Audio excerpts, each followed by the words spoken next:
Check out their full menu and catering options online at rickardridgebbq.com. Ready to launch your career? Axle Logistics is a leading third-party logistics company where excellence is an energy. With an award-winning culture, Axle proves that positive outcomes come from a positive environment and a work hard, play hard mentality.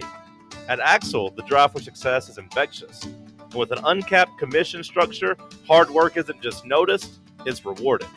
For those with big goals and even bigger dreams, Axle Logistics is the place to start your career. Dental health is so important. It's one of those things.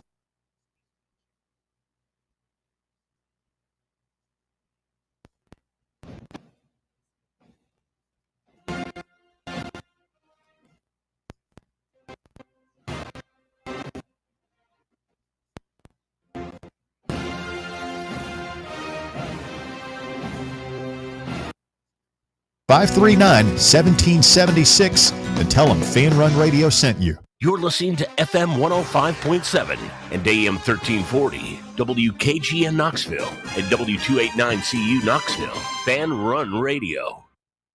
Barley's has live music on weekends, general team trivia on Wednesday nights at 8 p.m., and now live sports trivia courtesy of the Knoxville Trivia Guys every Thursday night upstairs. The game starts at 7 p.m. and is free to play for everyone, so head on down to the Old City and show off your sports knowledge and win gift cards to Barley's. Use those gift cards to buy some delicious food and drinks, and you can take it all in with their wide selection of TVs and indoor projectors. Barley's Tap Room and Pizzeria.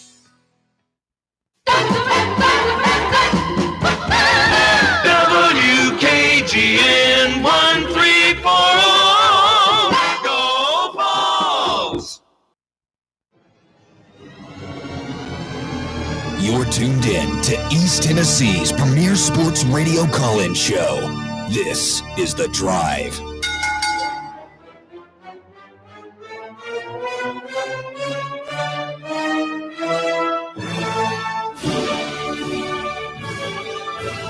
And hello, good afternoon, and welcome to another stellar edition of The Drive here on Fan Run Radio. Russell Smith punching the time clock at 3:01 on a football Friday, live in the White Claw Hard Seltzer studios of Fan Run Radio, alongside Bob Baskerville and Walker Smith.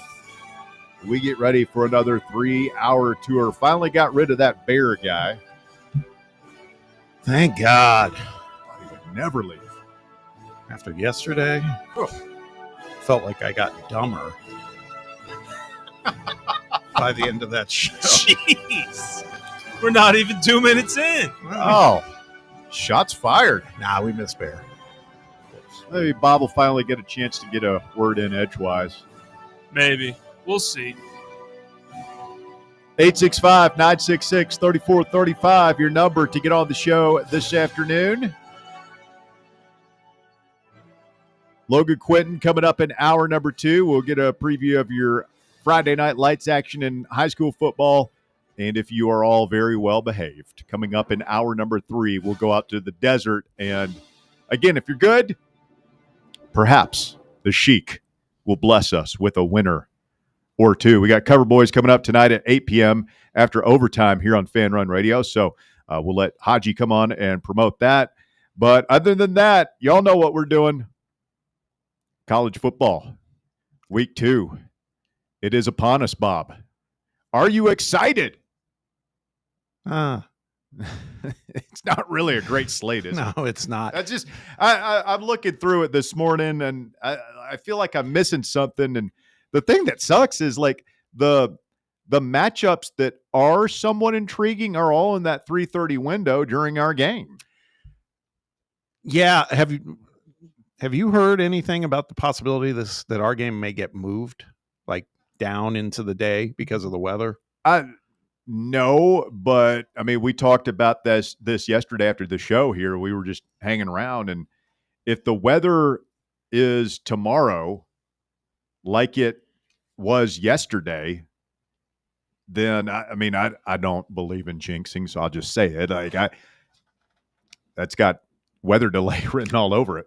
I just think that's a dilemma for the athletic department because I think you got to do a little bit of predictive work there. You can't get a crowd that big if you think that storm's coming, based on what we just saw on Thursday. We'll see. But my point in all that is, if it got bumped down a little, that'd be kind of nice because of what you just said. Yeah, no, I wouldn't mind it. Yeah, just as somebody who's not going to the game, I wouldn't mind it. I realize that would throw a monkey wrench into a lot of people's plans. Right. It's going to be a crummy tailgating day anyway. If the weather reports are correct, and it looks like thunderstorm starting at about 3 a.m, and then just rain, good chance of rain, like at least 40% chance of rain. As far as my weather apples, up to 3 p.m. tomorrow. So pack a poncho. Yeah, I'm just thinking about it from that standpoint. You're right. For the hardcore folks who go out there and they tailgate, they do all of it, and it's a weekly ritual, or whenever there's a home game, it's a weekly ritual. That's going to be tough tomorrow. From a watchability standpoint, if you're watching at home, it opens up all sorts of possibilities. All sorts of possibilities. Well, yeah. And it's one of those games usually you would think they'd have to work in conjunction with their TV partners and everything, but this is the SEC Network streaming game, right? Yes. So I'd imagine, I don't know if flexibility is the right word, but less pressure from the network to start right at, hey, let's wait and see how it clears up. We'll start right at 3:30 like we're supposed to. I don't know if they get that. Walker's a young buck, and he knows stuff. Have you seen the names of the announced team for that Tennessee game? I was wondering if you knew any of these people. Mm-mm. I didn't see the names, but I'll have to call them up because I'll have to look. I consider myself pretty ardent student of those folks. Yeah, and, I pay attention to it. And I don't know who these people are. No, I saw it earlier today, too. Somebody posted it online, and I had the exact same thought. I was like, I don't know any of these people. Well, it's, because it's ESPN Plus, I would assume SEC Network would have their own guys on it. But, you guys probably know, like, a lot of that stuff is outsourced, and these two guys broadcasting it might just be freelancing for ESPN, and we haven't heard of them before. Bob, you're the TV guy. Am I thinking too far outside the box to think, like, maybe this is an opportunity?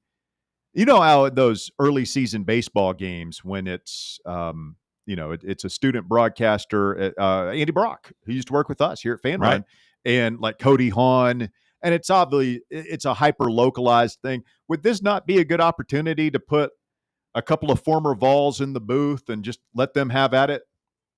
That'd be kind of fun. You got to have somebody who can navigate, kind of drive the bus. But yeah, maybe have a couple color commentators from days past. That'd be fun. Instead, we get, no offense to these people, even though I'm being very offensive towards them. It's a bunch of people you don't know, and hey, man, more power to them. It's just, I do not like these games, Bob. The games against FCS opponents, we only get 12 of these Saturdays a week. We spend so much time waiting to get here to college football season, and then to sit there and watch Tennessee play ETSU, and South Carolina's playing South Carolina State. I believe somebody's playing Mercer this week. Florida State's playing a school I never heard of, like East Texas State or something. East Texas A&M, who I think played SMU last weekend. I mean, they're going through a gauntlet. Well, I mean, to me, it's just like, let those schools play each other. I realize that affects their bottom line, but man, like, what are we doing here? That's not up to us to. Yeah, we shouldn't be required to fund ETSU or East Tennessee, East Texas A&M state athletics department budget, man. This is college football. It's a special thing. People want to see matchups that matter, and we're going to get to Rogers Keys here in just a second. But I'm going to tell you, like, ain't nobody expecting this game to be close at all. Here's the announcers, for those of you who really cared. Matt Schumacher, Dustin Fox, and Stephanie Odie. I've never heard of any of those people. I'm sure they're wonderful people with a bright future in the broadcasting business, but I mean, come on. What are we doing here? What are we doing, SEC? Get rid of these games. Yeah, this is terrible. This is not good. What a waste of time. And it's going to rain. I tell you, if it does rain, and they push that thing back. Because if it were a beautiful day tomorrow, I mean, we've sold out 22 consecutive games. I'm sure it would be a full house over there, people having a great time. It's going to rain. Even if it doesn't get pushed back, I think you're going to have a lot of empties up top. And if it does get pushed back, I mean, good grief, that thing might be half full if they kick off at like 6 or 7. True. Have you seen because it's off the board on a lot of books, but have you seen what some of the spreads are for this? No. Hit me. Some books aren't even booking this game. I was looking earlier today, and like Tennessee and Syracuse isn't listed on some of the major sports books out there. Yeah, I think VIP, who we have an affiliation with, I think they had I think I heard this correctly, that I think they had Tennessee minus 48.5. Yeah. I would take that. I would take ETSU. Oh, really? Yes. 49.5. Joey's going to get pulled in the third quarter. Yeah. And we might not look bad, but we're not going to. I don't know if we're going to be up 50 at that point. That's why I'm probably staying away from this one as far as making a wager tomorrow, is because we don't know that they're going to pull Joey in the third. We have no idea. Like, they might pull him in the second quarter. They might say, I mean, who knows what Heupel's thinking? He might think, hey, man, this guy's still raw, new in our system. He needs all the reps he can get. I'm going to let him play the entire third quarter. I don't think he would do that. I think he wants to get Merklinger and McIntyre into this game tomorrow, but we don't know. We don't know how he looks at this. I wonder what Matt Schumacher thinks about it. Call him up, see if we can get him on the phone. All right, let's run through Rogers keys real quick. And this is another reason I hate these games. Like, what are the keys to victory tomorrow against ETSU? Show up, like just be there, be present. I don't know. We'll burn through this quickly. Go ahead. It's time for Rogers Keys to Victory, an exclusive feature on The Drive.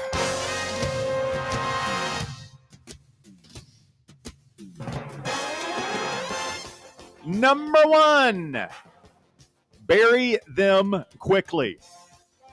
Don't give them any hope. Don't screw around with these guys. Don't do what we did with Boston P 2 years ago in Milton, where it's still a game at halftime, and we're just looking at each other like, what are we doing?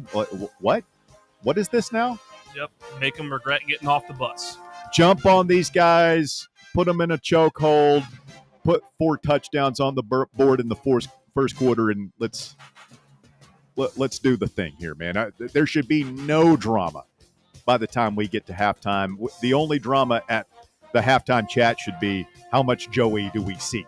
Yeah. If any, in the second half. Yeah, if you want to bury him early. I will say, though, with all the weather coming in, good chance. They might not be very good defensively, at least to our offense's level, but the weather might make us look a little slow to start. Yeah, bit of an equalizer, perhaps. Leads us to number 2, play the kids. I want to see the youngins out there early and often. If you have a couple of guys who are a little bit dinged up, obviously we're not going to be seeing Jackson Moy tomorrow, not going to be seeing McCoy, Gibson, guys like that. But if you have a guy, I'll be interested to see those receivers who all 3 of our starters dealt with some sort of nagging injury during camp. How much do we see of those guys? Certainly love to see a lot of Travis Smith. Did not get to see Radarius Jackson. Would love to see Amari Jefferson, Joakim Dotson out there at receiver, making some plays tomorrow. The young tight ends, Van Dorselaar and Brame. Perfect opportunity to get them in there and get them some work. I think also, you talked about it a minute ago, Russ, the quarterback situation. You wonder how long Joey will be in there. And so then who gets run? Is it Merck? Is it Merck and George? Is it, be interesting to see. I think you have to. I still think that if Aguilar's not injured, we're going to try to redshirt George McIntyre, but he gets 4 games to play. Yeah. And this is the biggest one. This is the one that you are almost guaranteed of winning big. So, yeah, I think we get our first look at McIntyre tomorrow. And, yeah, that's key number 2. Play the kids. Want to see him. Finally, number 3, just 3 keys today. For the love of God, don't get anyone hurt. Love that. Just come out put these defensive linemen in bubble wrap, get Bryson Eason out of there as quickly as possible. Let Isaiah Campbell and Ethan Utley have all the snaps they can handle. I imagine we're going to see a lot of walk-ons. If you're a sicko like me and you're watching the fourth quarter of a 60-3 game, you want to have your roster pulled up on your phone there, because there's going to be some, who's that guy? Huh? Like, what? We've got a white defensive back. What's going on there? There'll be a lot of that. Just getting you ready. So be sure to have your roster handy. Yeah, no fuss, no muss. We got to get in and out of there with no hassles, no injuries. Should be able to happen. Should be. Yeah, we need to make the point. Hey, well, don't be you guys. I know you guys normally aren't trying to do it. Make sure you're not falling onto the back of guys' legs, trying too hard. Like if you're diving into a situation where that could be possible, it's okay to go down a yard early, because you're probably going to be up 28 at that point anyway. Slippery turf, though, probably. Yeah. Break out those Ohio State 95 Citrus Bowl cleats. That's right. That's right. All right, that is Rogers' keys to victory. Assuming we get all three of those things done, I see Tennessee winning big. I'm going to go Tennessee 59, ETSU 14. I don't think that covers the 48.5-point spread. But, again, I think that this is kind of like Georgia last week, where you get up big and then you get some guys in there. Wouldn't be surprised to see some backups give up a score or two to ETSU late, and maybe the offense bogs down a little bit with all the backups in there. But we'll see. Give us your score prediction on Facebook. It's the Crown Cleaners Crown Pick of the Week. Go to facebook.com/The Drive with Russell Smith, all one word there. And give us your score prediction in the thread there, and you could win fabulous gifts and prizes courtesy of Crown Cleaners, the Pizza Kitchen, and Fan Run Radio. Crown Cleaners providing imperial dry cleaning service to all of Big Orange Country since the 1960s. 2 locations, West Knoxville on Bearden Hill and South North Shore Drive near Dunkin' Donuts. Visit crowncleaners.com to find out more. Crown Cleaners, a tradition of excellence. Bob will be live here as soon as the game is over. Voluntary reaction tomorrow. Again, I can't imagine that we'll be burning it down for too long, but that's one, the weather could wreak havoc on that one as well. Yeah, good point. Yeah, I'll be here. I'll be here, buddy. You're a better man than me. The Griffin Law Firm demands it. My score is not far off yours, by the way, for a prediction. Oh, yeah? I had 52-13. That's what I had. So, again, not covering. You're even closer than me. Yeah, but still not close, right? I mean, I just think you got to expect East Tennessee is going to score. They're going to score a few, right? I mean, they tout their offense. I just could see them scoring maybe at least a touchdown is my point. Yeah, I mean, we're going to have freshman on freshman in there in the fourth quarter, hopefully, and you got to think they get one. Yeah. The team, they normally always get one, the bye team. Like, whether it's late, whether it's early, like, they always get at least one score. So that sets the table. Coming up, we'll look at what happened last night in the NFL. Another NFL game on tonight. Of course, you got the Friday night lights in the area at college football tomorrow, the first full NFL Sunday of the year coming up this weekend. A lot to look forward to. Plus, going to announce where we are going to be a week from today for Football Friday before the Georgia game. If there is any lack of enthusiasm or pumped-upness right now for this fan base, that won't be the case a week from now. This place is going to be bonkers, busting at the seams, just going absolutely crazy a week from today. And I can't wait. We'll tell you where we will be a week from today for a special Football Friday broadcast of The Drive presented by our friends at Garage Beer. 100% beer-flavored beer. Stay with us. You're listening to The Drive on Fan Run Radio. Back with more right after this. The Drive.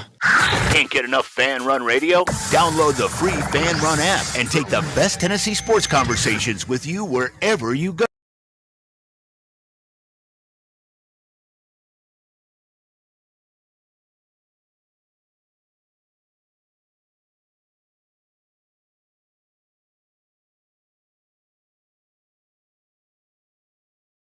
or try their green tea and new raspberry tea vodka.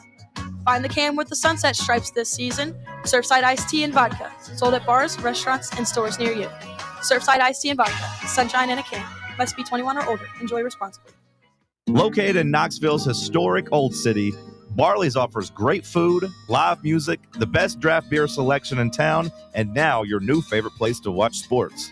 Their indoor projector is perfect for any weather, and they've revamped their upstairs area with more TVs to take in all of the action. Their menu features hand-battered chicken tenders, juicy burgers, fresh salads, and the tastiest pizza in Knoxville.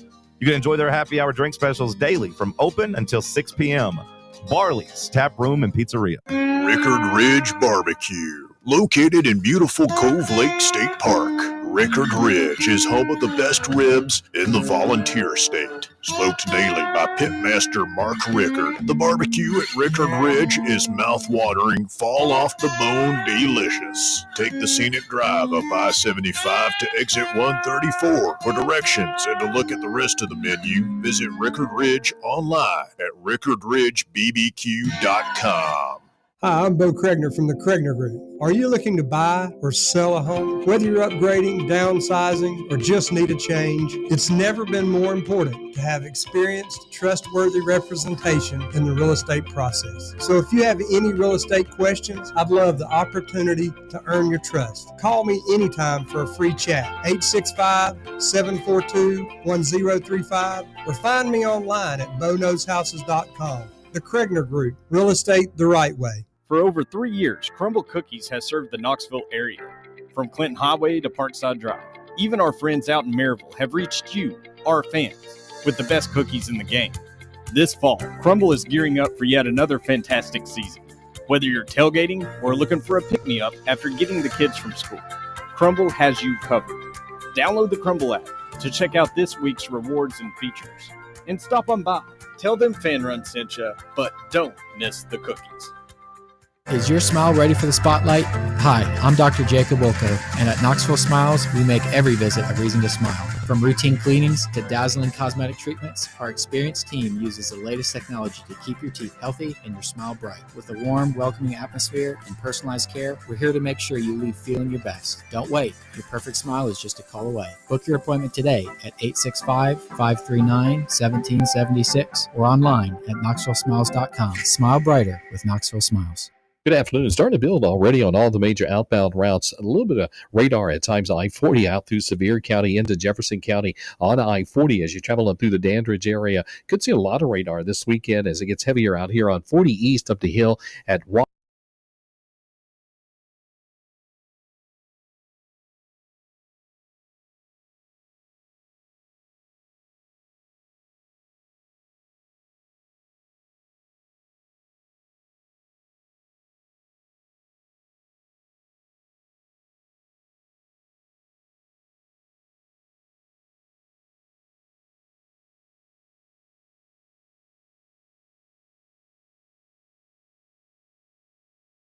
Five 966-3435. 966-3435, your number to get in on the action this afternoon. As you know, it's going to be a big one next week, obviously, with Georgia coming into town. So we wanted to make sure we are at a place that is appropriate for the festivities. And our friends at Garage Beer have really come through in the clutch. Double A and the gang have made arrangements, Bob, for us to be at Ash's Beard and Beer Market a week from today. Nice. One of the best places. One of the best. Ultimate so great hang spot for so long. And so that's where we're going to be. Y'all know where it is, right there where Kingston Pike and Lions View run into each other. Ash's Beard and Beer Market. Want you to make plans to come out and see us a week from today. We're going to have $2.50 pints of garage beer on tap. They'll have that every game day Saturday during the football season. I'll double check and make sure those are available during our broadcast next week. And we're going to have 12 packs to go of garage beer. And you guys know I ain't just whistling Dixie here. I'm a big garage beer supporter. Always have it in my fridge. And those, tariffs, inflation, whatever. Like those are up to $16 a 12-pack now. we're going to have a QR code at the beer market a week from today that you can scan and get your 12-pack for $12. Nice. Buck of beer. I need you to scan that for me. Yeah, well, we'll be down there hanging out after the show, too, if you want to come meet up with us, Walker. So make plans now. Ash's Bearden Beer Market, presented by our friends at Garage Beer, will be there a week from today. We're also going to have some new Voluntary Reaction Keg of Glory T-shirts to give away. We've got black ones this year.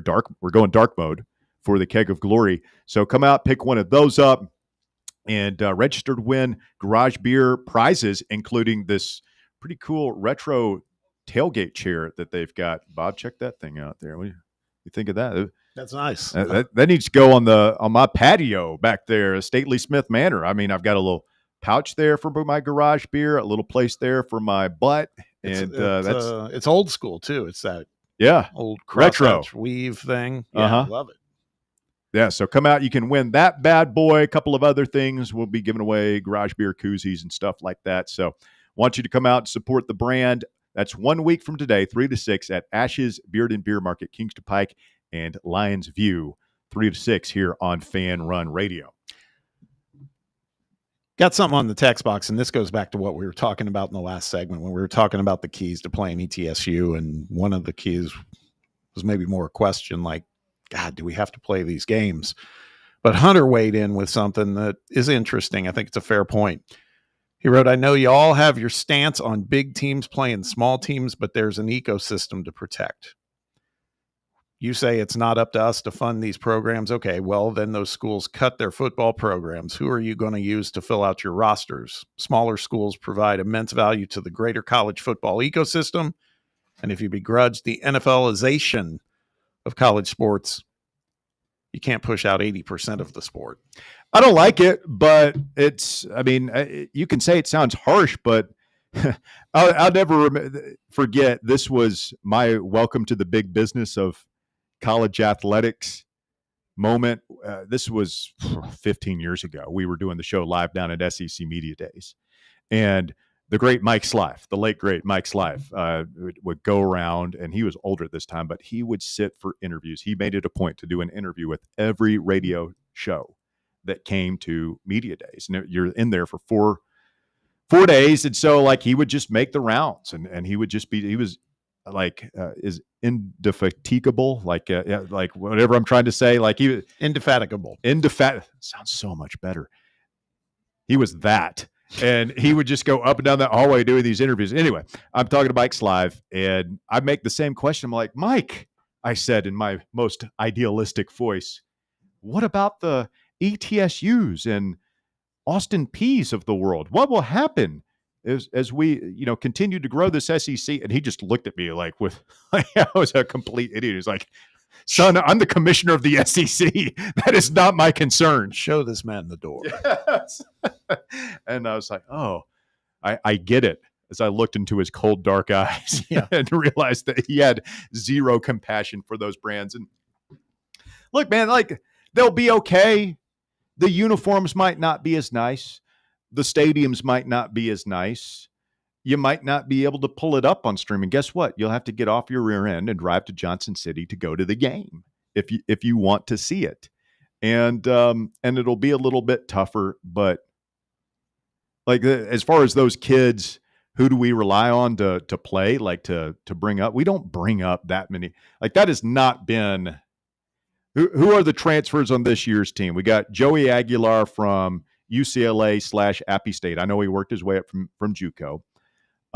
We've got the Colton Hood kid from Colorado. Mm-hmm. We got McCoy last year from Oregon State. The Arizona kid on the offensive line. These kids that we're relying on, every now and then there's an ETSU kid or somebody that trickles up. We had Jacoby Thomas from Middle last year, and Middle's a FBS program, but by and large, we're not relying on those programs. And again, like I don't think that's something that these big budget athletics directors are figuring in or necessarily should figure in. Yeah, no, it's true. I've talked about it with friends. I have a good friend that I grew up with that's a head coach of a really actually pretty successful D3 program. Mm-hmm. And we'll go again this season for one game up in Franklin, Indiana. And what's the school? Franklin College. Okay. And, and they play like the Mount Unions and those types of schools. And it's a blast, but, it's a very different thing, man. Sold out stadium there is like 3,000 to 4,000 people, and that's it. And it's really charming. But it's a different level, and this buddy of mine, he's done it for a long time, and he enjoys it, but he's got his eyes wide open. And I think you're right, for some of these other schools that try to, buy their way into getting kind of bigger along the way at the FCS level. And I went to an FCS school, too, for football, so I understand it. It's tough, and it's not a lot of fun to go and get your brains bashed in. Did you play football, FCS? No. Okay. I just went to a school of that size, but... No, you weren't. Did it have the makings of a varsity athlete? No, that's why you're in here with me. That's it. No. Anybody make it up for the end of Cowboys Eagles last night? I did, sadly. Me too, buddy. The rain delay just took all the juice out of the game. Yes, ruined it. They were on pace to score 100 points. It was an incredible game up until the rain delay. Then that delays it an hour. Even It took the juice out of the game for me as well as the players, it seemed like, because I don't think there was a point scored after the rain delay. No, 24-20, man. It was tough for the Cowboys. CD Lamb gets that huge contract and a couple of drops. Yeah, there was one that was really bad. The one where he was outstretched. Yeah, you can throw that one out. That's tough catches, but when you're the game's highest paid receiver or one of them, they expect you to make those. Yeah, he knows that. I thought by and large, this is what Dallas does to you every year. I mean, I thought they looked pretty good. I mean, they looked like they're a team that could win 10 games, but you got Dak and CD Lamb healthy. It's a different team. I'll tell you what, I think Dallas is just going to be what Cincinnati was last year. Just the defense is going to be bad. They're not going to be able to stop the fly, but the offense is going to be it's going to be pretty good, especially if Javonte Williams plays like he played last night. Could be putting up a lot of points, but they're going to need to score 35 just to stay in the game. They were fun to watch. They were. The Eagles, I just wonder if they're going to have a little bit of that Super Bowl hangover, I mean, they're obviously good and got a lot of talent. That whole Jalen Carter thing was so What goofy. are you doing, bro? It was so wild. He gave him the old Newman, nice game, pretty boy. Well, now they've dug deeper, and you can see Dak spit first, but Dak fired first. Well, what? You didn't see this? Yeah. No. Go look at the video. He spit to the ground, though. I mean, but he did. Oh, he was doing that like I'm disgusted spit. Looking well, right that's at different. Yeah. I don't care about that. Looking That right happens all at the Carter. time. Looking right at Jalen Two Carter. completely separate things. Yeah. No, you don't spit on someone. If someone spits in your general direction, still disrespectful. But it's a different level between spitting in someone's direction and then spitting on the numbers on his jersey. Yeah. It almost looked like it went into his jersey. It was so disgusting. gross. It was very gross. I mean, we were watching, my wife and I, and she was even like, I don't want to see it again. It's like, there's just spitting. I mean, it's not, like it's acid or something. But yeah, it's guy gets ejected, man. Your star player on defense, arguably, and gets ejected like 20 seconds into the game. It's not a great look. No, not very fun at all. I'll tell you something funny. I got to my TV a little bit late, and so I did that thing. You bring it up on Peacock, and it gives you the option to watch the key plays, right? Yeah. To get caught up. So I did that, and Dallas had a nice kick return, right? They got it out to the 40 or something. It was a nice return. And then that happened. So they show the kick return, and then they show the first play. And just skip over that. So the kicker turns out to the 40, and then they're running a play from like the Philadelphia 35. Yeah. And I'm like, wait, what? Yeah. Whatever. And I keep watching and get caught up. And then once I get caught up, I start scanning the phone and I realize what's happened. It's like, oh, they kind of just glossed over the whole loogie gate there. Mm-hmm. The announcers talked about it last night, but is there just simply no way to stop the tush push? Because no, there's no way. I mean, Dallas was trying things. You could see what they were doing last night. They were sending a guy around the back. They were, and every single time it's like they just keep pushing forward. It's not when you have an O line as good as the Eagles do. can't stop it. Well, and you got a quarterback like Jalen Hurts that, like, what is like? Yeah, I mean, other teams have tried to do it. Like the Bills were pretty good at it, but not that good. Failed Like them in the playoffs. yeah, in the teams game to get against stuffed. Kansas City. You're not going to see Joe Flacco doing a tush push type thing. He might go backwards. You think Joey could pull it off? Joey Aguilar? Yeah, I think our O-line might be good enough to pull it Yeah. off. I remember like wanting to see us do that last year, and everybody made the admittedly fine point that Nico was not Jalen Hurts. No, and, slender. Yeah, he's slender, doesn't have the lower body strength, but Joey football's put together now. I could see, because it's the key is also who's behind the quarterback pushing, and that's got Miles Kitzelman written all over it. Same with maybe a little Deshaun Bishop right Yeah, there, pushing him in. True. I mean, like a quarterback sneak or a halfback dive are the runs that Deshaun Bishop lives for. Yeah. He seeks contact. He loves the short yardage. Chiefs at Chargers tonight. Pumped. It's going to be a fun one. Really no good college games on tonight. So if you're not into the Friday Night Lights thing, that'll be a fun one to watch.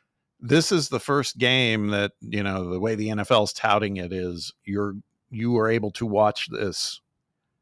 Anybody will be able to watch this. Mm-hmm. It's completely free. Because it's just on YouTube. Well, it's on, if you're a YouTube TV customer, it's on there too. Okay. But yeah, YouTube, for those who don't have YouTube TV, you can just watch it on YouTube for free. That should be a fun game. Are they setting up a game that they're going to hit us with that you can only watch on YouTube TV, or you have to pay extra for it? They might move to pay-per-view NFL at some point in the not too distant future. But I mean, that could just be all speculation. I mean, pay-per-view is dying in martial arts. I don't see why. What do you think, Bob? How are we going to watch the NFL in 10 years? Fair question. I think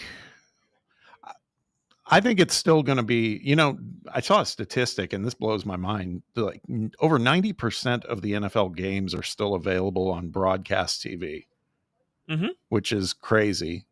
And Walker talks about on demand or pay-per-view rather. And we kind of do it already because you're paying for Netflix, you're paying for Amazon Prime. And that's how you watch those games. Everybody, I think, is of the belief that Netflix is going to just kind of consume all of this and just swallow a bunch of games. I think Netflix is taking a different approach. It's going to be the big tent poles. I think that's what's going to happen. The big tent poles are going to be on the Amazons, the Netflixes, maybe the Peacocks. And then on the broadcast channels, you're going to see kind of the lesser games. Which means if you're a Titans or Colts fan, you're in business. Like I am. So it hurts. It does. But I think the bigger games, that's where it's headed. The bigger games, you are going to have to pay a premium to see. But if you're a subscriber to those services already, then you're in good shape. That's what I think happens. It's never been easier to watch things, and yet it's never been harder. Yeah, everything is accessible, and yet nothing is accessible. So close and yet so far away.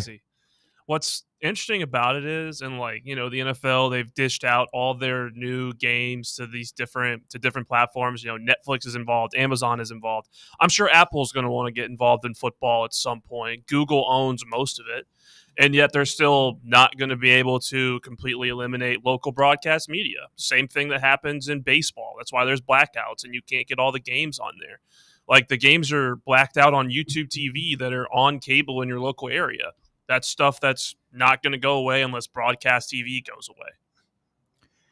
Coming up, we'll get back into Tennessee's matchup with ETSU tomorrow. What are you hoping to see? Your keys to the game, 865-966-3435, your number to call or text the program this afternoon.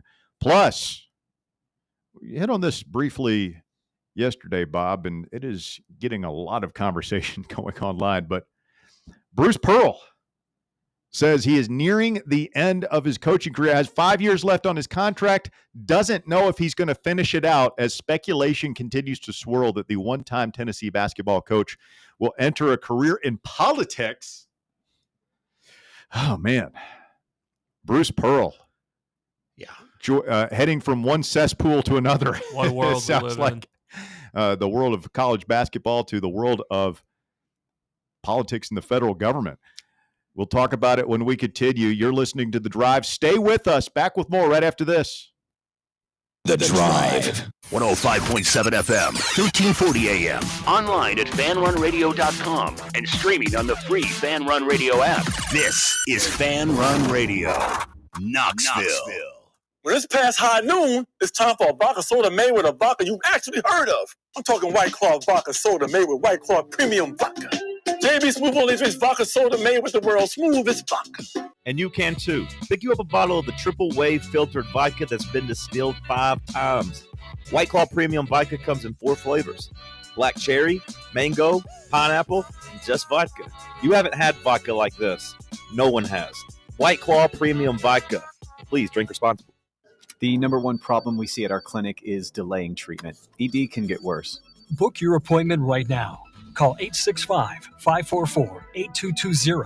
Prefer privacy? Book online in under 30 seconds at menspronaknoxville.com. At our clinics, men's sexual health is the whole job. Look, I'm a normal guy too. I hate going to the doctor, but we've helped so many guys in here just like you. Even if pills have failed, our medical team is going to take the time to talk you through it. Same day in-house lab, and the treatments, well, they could change your life. Your local medical team has your back. ED, performance, Peyronie's, size and shape modeling. We tailor what works for you. I'll get to the point. Can you imagine epic performance and epic sex? Yeah, I said it. A stronger you is closer than you think. We're available right now. Call 865-544-8220 or book in 30 seconds or less at menspronaknoxville.com. Men's Pro Knoxville, making it happen. Bankruptcy, divorce, personal injury. These are just some of the curveballs life can throw at you. Fortunately, East Tennessee has someone to help you work through these problems and recover. The law offices of Jerry R. Givens. If you're in need of legal advice, call today to set up a free, no-obligation consultation. 865-801-9250. As always, the phone call is free, the advice is free, so what do you have to lose? Call 865-801-9250 or go online to jrglawtn.com. That's jrglawtn.com. The law offices of Jerry R. Givens. Legal expertise you can rely on. Is that old tree in your yard starting to lean a little too much? Branches hanging over your roof? Don't wait until it's too late. Call ECR Total Landscapes today. At ECR Total Landscapes, we specialize in safe, professional tree removal, trimming, and storm damage cleanup. So if you've got trees that need to go, now is the time to give us a call. Plus, we're offering free stump grinding now through the end of the year when you use or mention promo code FANRUN. That's right, free stump grinding for FanRun Radio listeners. At ECR Total Landscapes, we live up to our name by offering total landscape services. In addition to tree cutting, we also offer a wide range of landscape installation services and custom monthly maintenance packages that create stunning outdoor spaces tailored to your vision. Give us a call today to schedule a free estimate at 865-384-2012 or just visit us online at ecrtotallandscapes.com. Good afternoon. Right now, we're seeing somewhat of the typical Friday afternoon delays starting to build through downtown. 40 West at 17.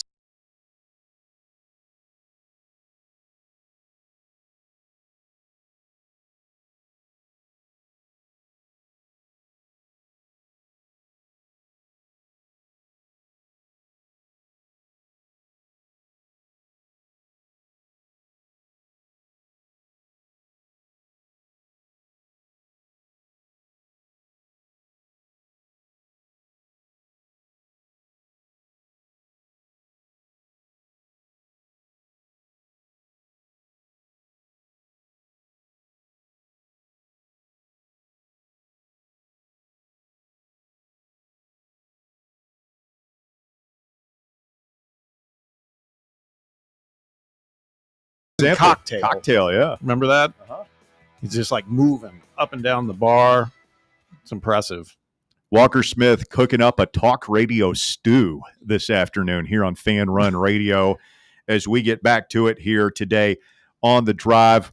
Well, Bruce Pearl, he will not be ignored, Bob.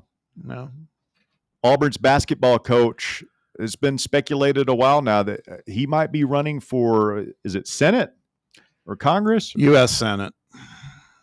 The seat that Tommy Tuberville had. Yeah, he wants Tuberville's seat. What's Tuberville doing? Isn't he going for governor? Yeah. Oh. Yeah. Hello, Governor. Governor. Governor Tuberville.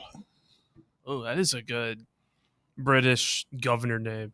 Tuberville. Yeah, so Pearl sliding in there, and this creates all sorts of divisiveness online. People saying, oh, he'd be great. People saying he would be absolutely terrible.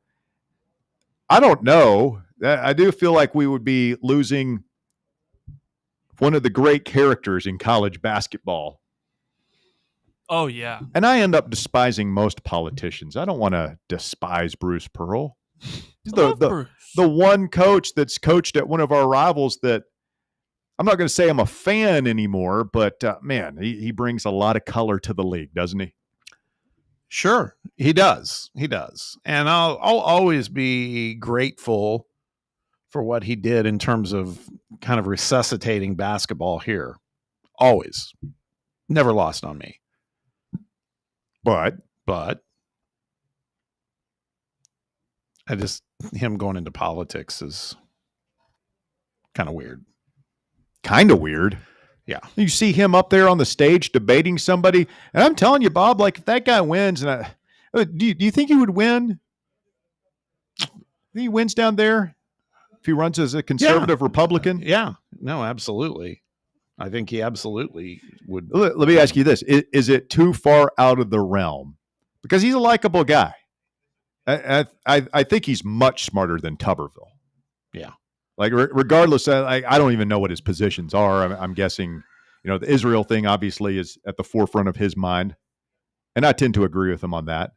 But like if he does well at that, could we be having a conversation about President Pearl someday? My God. In this era, man, anything goes. We've talked about people like The Rock running for president. We've talked about Mark Cuban running for president. We've talked about Stephen A. Smith potentially running for president. Why not Bruce Pearl? I can't believe I just said that, but honestly, those are the times we're living in. I mean, I think Pearl would be, he's a better communicator than all those people. I don't know, like policy wise, if he would be any good or not, but it would damn sure be entertaining. I'll tell you that. Can you imagine him up there on the debate stage? You don't know what you're talking about. Let me tell you a couple of things, buddy.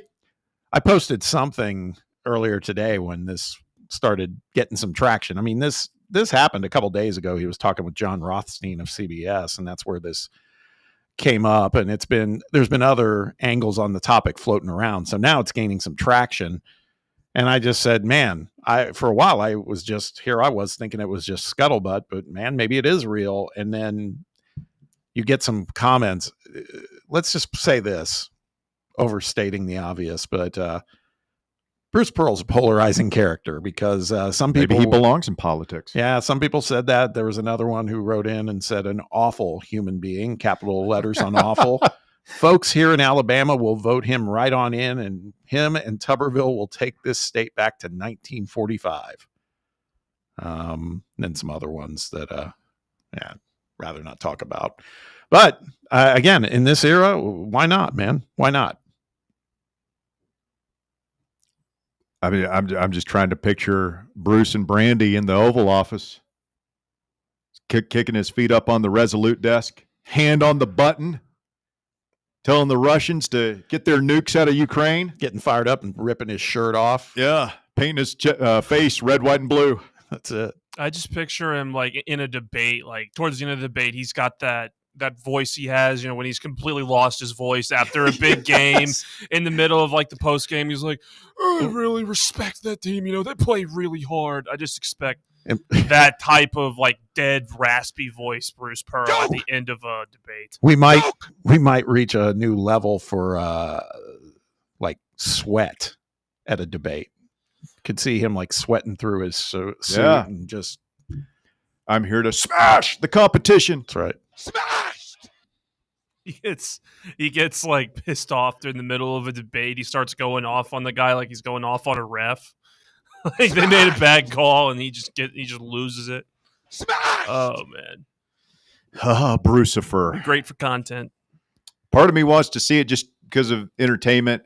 And, Auburn will hire a bum and just go right back to being awful like they always have been in basketball. No. This is the thing. If you're an Auburn hater, this is not good news for Auburn fans because we know who's getting that job if he leaves. Oh, no. Not West High School's own. No. Yes. I'm telling you, man. Stephen effing Pearl? I'm telling you. No way. No way they hand it to him. Bruce would want that, but just you watch. I don't know the AD down there, but he's got to be smarter than that. Well, you know what I would see? I'd see it kind of like a Gerard Mayo situation in New England where, like, they give him the job. Yeah. He might just be really bad and be gone after 1 year. Yeah. I think it's a 1 to 2 year thing tops. That's what I was saying yesterday. I think it'll be a horrible experiment. But the good news is it would set the program back a little bit. Good for opponent fans. One less shark swimming in our waters. Absolutely. DR Vol is up first today on the drive. What up, DR? Stephen Pearl, Auburn's prince that was promised. That's what I like about it. Auburn would start tanking again. But do y'all think the Gumps would vote Pearl in? Because then you'd have Pearl and Tuberville in control of Alabama. I think it happens, man. I really do. You think Bruce Pearl's going to the Senate? Mr. Pearl, Mr. Pearl goes to Washington. Yes. He is the. If he is a Cary Grant figure, or not Cary, who was James Stewart? Yes, little man Stewart. He would be. Yes, I think of him. There's the noble do-gooder, Bruce Pearl, going in there to clean things up, drain the swamp, baby. Well, now, as far as Pearl for president, I hope that happens because I figure me, Jamie, and Philly, we'll be on the campaign trail together. Door to door for him. That'd be wild. President Pearl. Why not? Yeah, like I said, man, some of these other names that are getting thrown around for president. First president to ever have an NCAA show cause. Kanye ran a few years ago. Why can't Pearl? God, that's right. I forgot about Kanye. I just see him up there on the debate stage when things get a little too wonky and into the weeds there. He's got some, Democratic lady, getting into it with him over Medicare cuts and entitlements or something. I just see Bruce looking at the camera saying, "Are you going to vote for this woman? Or are you going to vote for the guy who signed Duke Cruz and Wayne Chisholm and Ramar Smith in the same class?" And then follow up saying, "I brought you all a bunch of free pizzas too." Yeah. See, now how soon would the barbecue at Tennessee be brought up in the debate? There you go. Like, how can we? If I'm his opponent, how can we trust his answers? We couldn't even trust him about a barbecue. Bruce Pearl lied about a barbecue. What else is he hiding? Yeah. What's hiding under all that sweat? Bruce Pearl, he's slippery, both literally and figuratively. I did. My other question was for Walker. Walker, y'all going to pull it out against Michigan tomorrow? Yeah, I probably would bet on Oklahoma to win that game. It's at home. We know you're betting on them, but do you think probably they're going will to actually win? I probably will bet on them to win. Boomer Sooner Walker. Yeah. Well, I'm sure he's got his Barry Switzer shirt on. Wait, what game are you watching? When that game comes around later this year, that's going to be a tough week. Which one are you watching closest? That one or your Arizona State boys going up against Mississippi State? Oh, Arizona State, Mississippi State. What time is that? It's at Mississippi State. It's a night I game. think it's a night game, so probably around 7 is where I think kick would be. I'm probably not going to be able to watch it. I'm going to be at a baseball game, but I will be keeping track of that. All right. There's a very closely. lot of chatter thinking that this is a potential trap game for Arizona State. It is. It's kind of is. You worried? No, I think we're going to kill them. Again, like same things when we talk about Tennessee going down in Starkville and playing them later this year. I think Mississippi State is just horrible, and if we lose to them, it'd be worse than any loss Heupel might have had at this point. If be we Walker's own personal 9/11. I think that they're just bad. They're bad, and good teams should beat bad teams. Well, Walker, if that happens, you just consult with Russ. He had his own 911 back when we signed with Adidas. Guys, that's about all I got. I do enjoy us talking about America, the greatest country in the world. And it's funny that Berlin Bears not on air, and y'all can talk about it now. So you have a good weekend. I think we're going to get a phone call from Ho Chi Bear at some point, as he's in Californistan amongst his people this afternoon. Assuming that everything went well with his travel, but he should have landed almost an hour ago, so we should be hearing from him soon. I did wake up to a text from Bear saying that he is. I don't know where his link-up flight was, but apparently his flight out of here, he was placed, and I quote, next to a two-seater who smelled like he ate a bowl of raw garlic for breakfast. It was good. It was a flight to Minneapolis, so it's not. It was not a shorty. It took a minute. No, it's a couple of. It's at least an hour and a brutal. half, at least. I'll tell you what, Bear, in the short time that I've known him, he's only flown a couple of times. He just cannot catch a break trying to fly or trying to travel. Like it's been a tough scene for him on that last trip to LA he took, and on this one, sitting next to a bigger gentleman. You just hate to see it for Bear. Setting up a big second hour here on The Drive. We'll start with Walker in the top 4 at 4 when we continue here on Fan Run Radio. Checking with our old pal Logan Quinton, the Cookie Man. His Panthers got a big win last night against Halls. The Battle of Emory Road goes to the Panthers. What are the other big games in East Tennessee high school football tonight? We'll check in with the Cookie Man. A lot to get to. Stay with us. You're listening to The Drive on Fan Run Radio.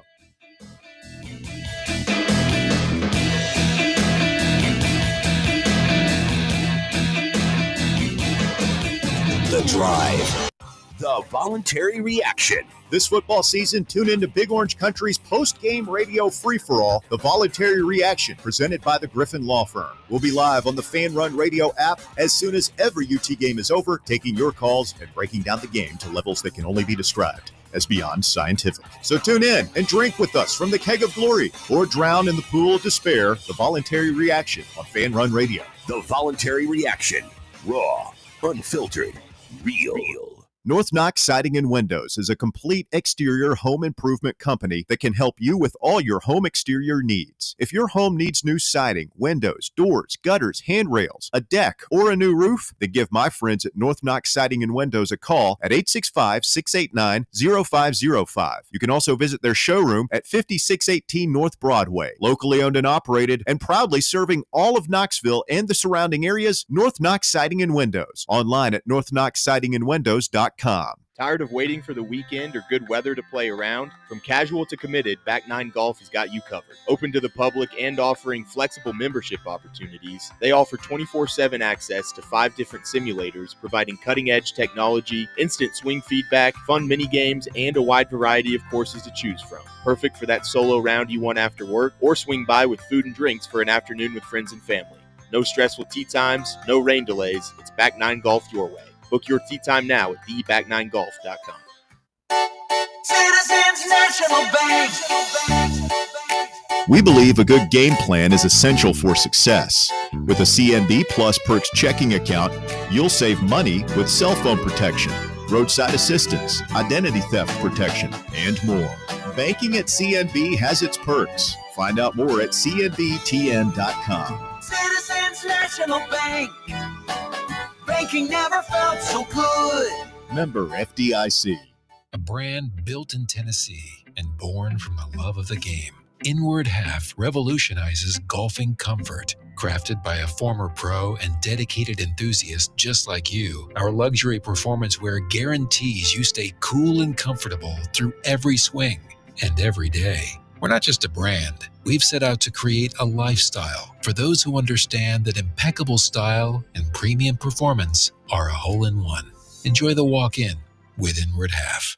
It's football time at Tennessee, so crack open a cold beer that doesn't fumble the flavor. Garage Beer is 100% beer-flavored beer. No gimmicks, just cold beer. Built for bonfires, backyards, and beating Bama. Garage Beer is proud to be brewed right here in the Volunteer State. So pick up a 12-pack today and look for the drive celebrating Football Fridays at select Garage Beer headquarters around town this fall. American-owned, Tennessee-brewed Garage Beer. 100% beer-flavored beer. You're listening to FM 105.7 and AM 1340, WKGN Knoxville, and W289CU Knoxville, Fan Run Radio. Attention service members and veterans. Introducing the Griffin Law Firm, your trusted ally in military legal matters. From court martials to benefit claims, at Griffin Law, your mission is their mission. Here's VFL Marshall Griffin.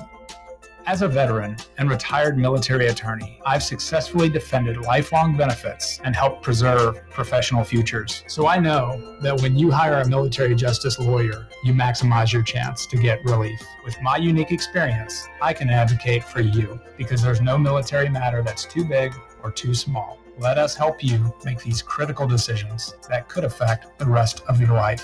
Remain silent. Request counsel. Call Griffin Law. For a free consultation, call 888-707-4282. That's 888-707-4282. Or just visit griffinlawdefense.com. It's time for the Drive's Top 4 at 4. Hour number 2 of the drive underway here on Fan Run Radio, and the top 4 at 4 brought to you this afternoon by Knotlock Tire and Auto Service. We send things to Walker Smith. Walker. Thank you. At number 1, number 22, Tennessee will play in Neyland Stadium for the first time this season as ETSU comes to Knoxville for the Vols Week 2 matchup. Kickoff will be at 3:30 p.m. and will stream on ESPN+. Yeah, first game at Neyland this year. A first chance for fans to walk through the expanded South Concourse. I was watching some videos. They had a little media event down there. Let people walk through there. It looks nice. I saw that they were putting food samples out. Would have been nice. Well, they had a video. UT released a video with Dondi and Danny. Doesn't that sound like a folk group, 1960s in Greenwich Village? Danny. Here's Dondi and Danny with their new hit. Oh, where have all the concessions gone? Yeah. Splendor. She's feeling herself a splendor in the grass. Splendor at the macaroni and cheese stand. Splendor in the checkerboards. Yes. Dondi and Danny. 42.5 points is what I've got on FanDuel right now. I just looked and didn't even see it listed, so that's fresh off the Hot stove. off the presses. All right. Well,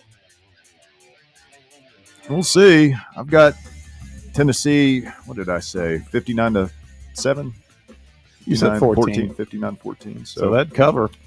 That would cover. Barely. I had 52-13, so I would not. I don't know that I'm going to consult the Sheik in hour number 3 before I do anything rash here. No, I wouldn't bet it. If you did have a bet, me personally, with the weather, the under early might look good. Get it now before the weather comes in and it gets lower. There you go. By the way, we were having that FCS conversation earlier. Listener Landon on the live chat said, because we were saying, what player has come from an FCS school? Oh, I'm sure we've had one. Oh, and he said, what about Travis Hunter and Shador from Jackson State? It's like, stop. Well, that's a little bit different, obviously. That's a big asterisk on that one.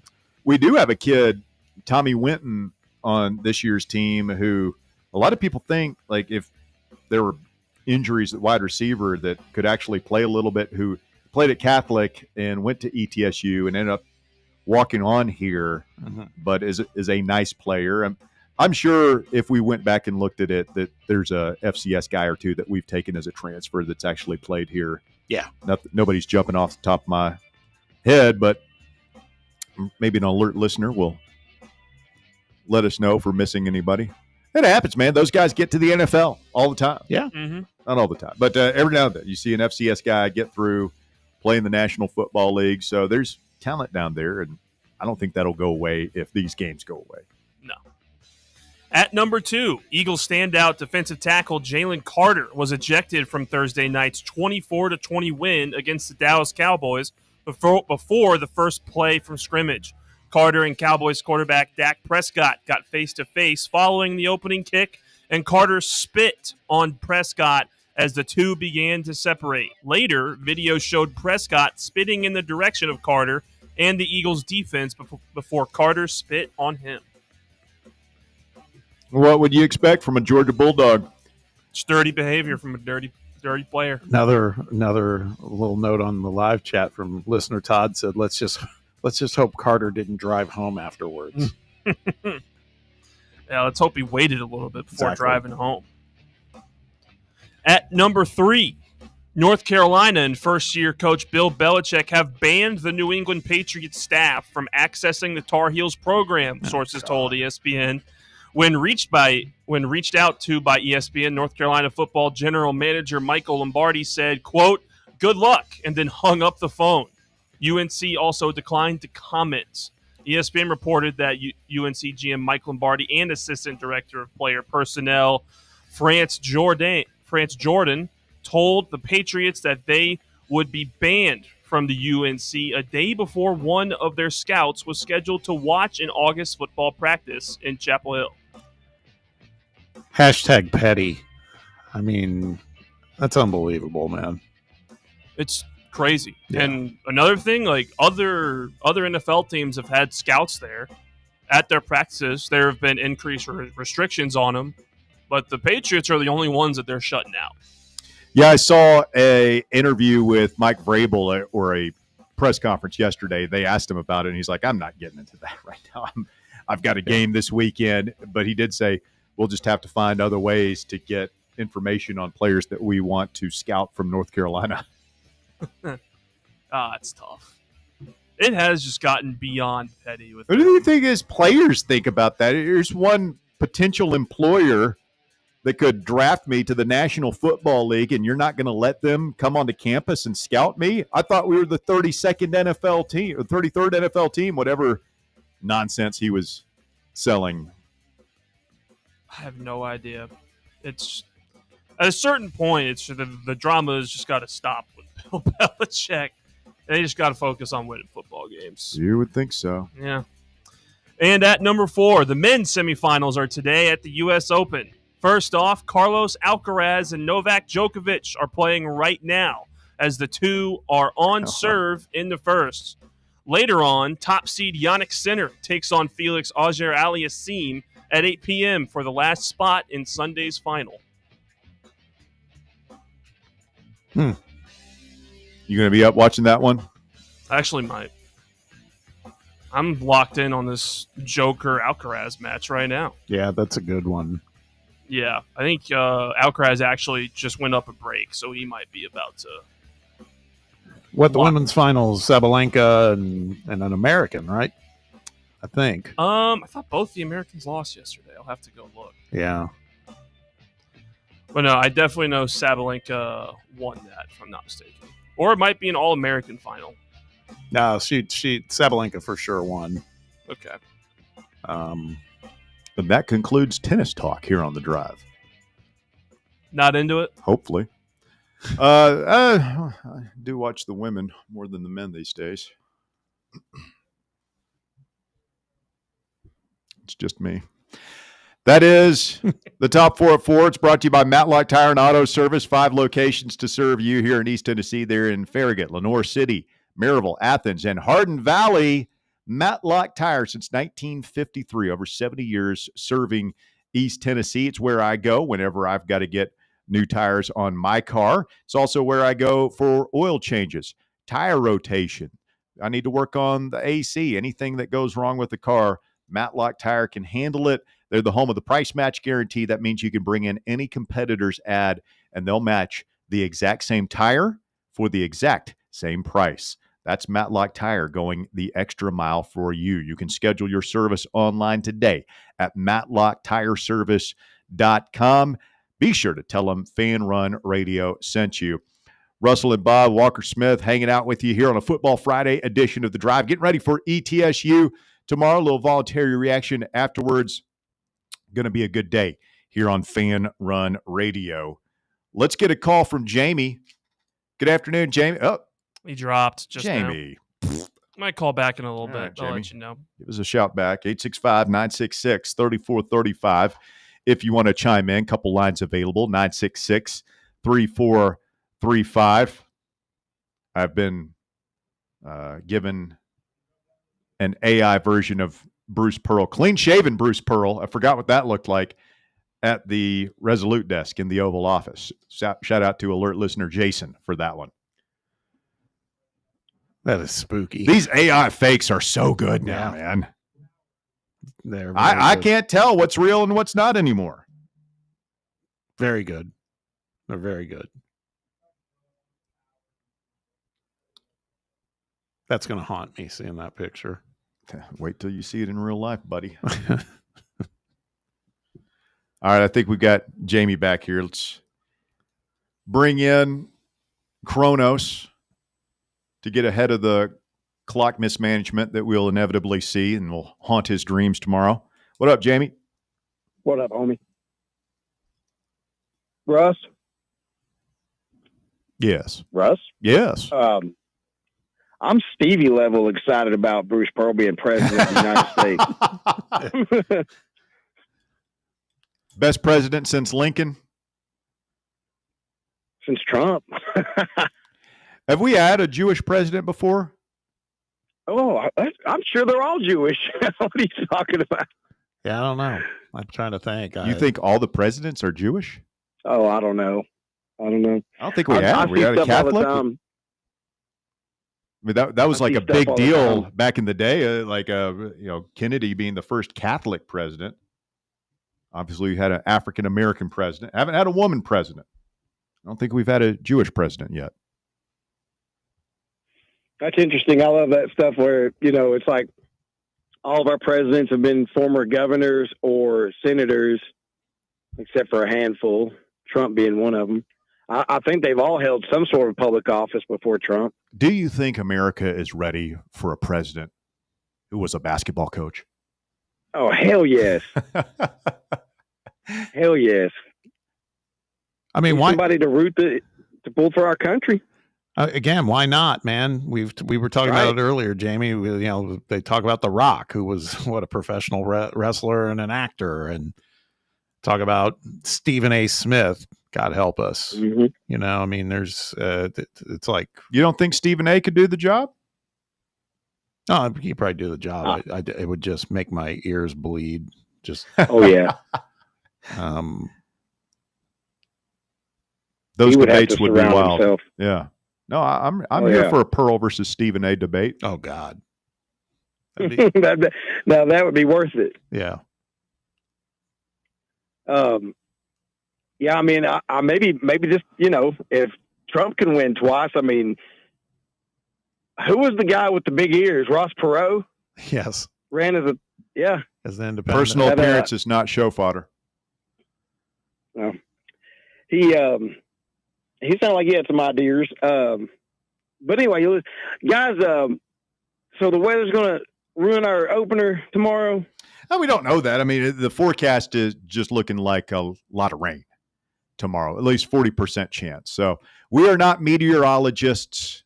Don't take our word for it, but I would keep an eye on the weather app if you're headed out to the game tomorrow. Open that thing up first thing in the morning and see what you need. Be sure to pack a poncho, I would say. Right now, it actually, this is what I always love to see. Like when I've gone to races, we always talk about the window that's available. And it's when the weather shifts. Right now, if you look 24 hours away at 4 p.m., there's only a 24% chance of rain. And it looks pretty clear now after 1 or 2 p.m. So it might be okay. It might be okay. It actually looks pretty good now. That's changed a lot. Heavier percentage chance at 1 p.m., 55%, 2 p.m., 46%, and then it drops. So possibly wet field, but not wet. Yes. Maybe wet conditions, but not raining. Yep. Wonder if Joey's been doing the old wet ball drill. I don't know, Russ. I'm interested to hear what the Sheik's got to say about it too. That number is sitting right on the right on the bubble for me, man. It's like if it was pretty all day, I would, pull the trigger on the Vols right now. I know how we do traditionally. We'll pile it up quick and then call it a day, which I'm for, especially with Georgia on the horizon. Let's get out of there with I'd rather take a not cover tomorrow and stay healthy than cover and be banged up. I mean, the real season starts next Saturday. Yes, it does. Fan Run doing anything tomorrow? We will have voluntary reaction for you. Do not have a watch party as far as I know. I'm the last person to hear about these things sometimes, though, Jamie. But I will be, my butt will be right here in the White Claw Hard Seltzer Studios as soon as that one is over tomorrow. That's all I know right now. Doing what you guys do best. I tell you what, man, I've grown addicted to this stuff, man. Like last Saturday, I was panicking, Russ, at halftime. I couldn't find you. I kept refreshing your face on Twitter. I was like, why isn't his face blue? Don't tell me we're not going to have no halftime chat. Did you find it? Yeah, man. Yeah, I got in with you for, I got on hold, man. That's hard to get in, man. It's so popular now, bro. It's hard to get in. I know you like to keep them moving.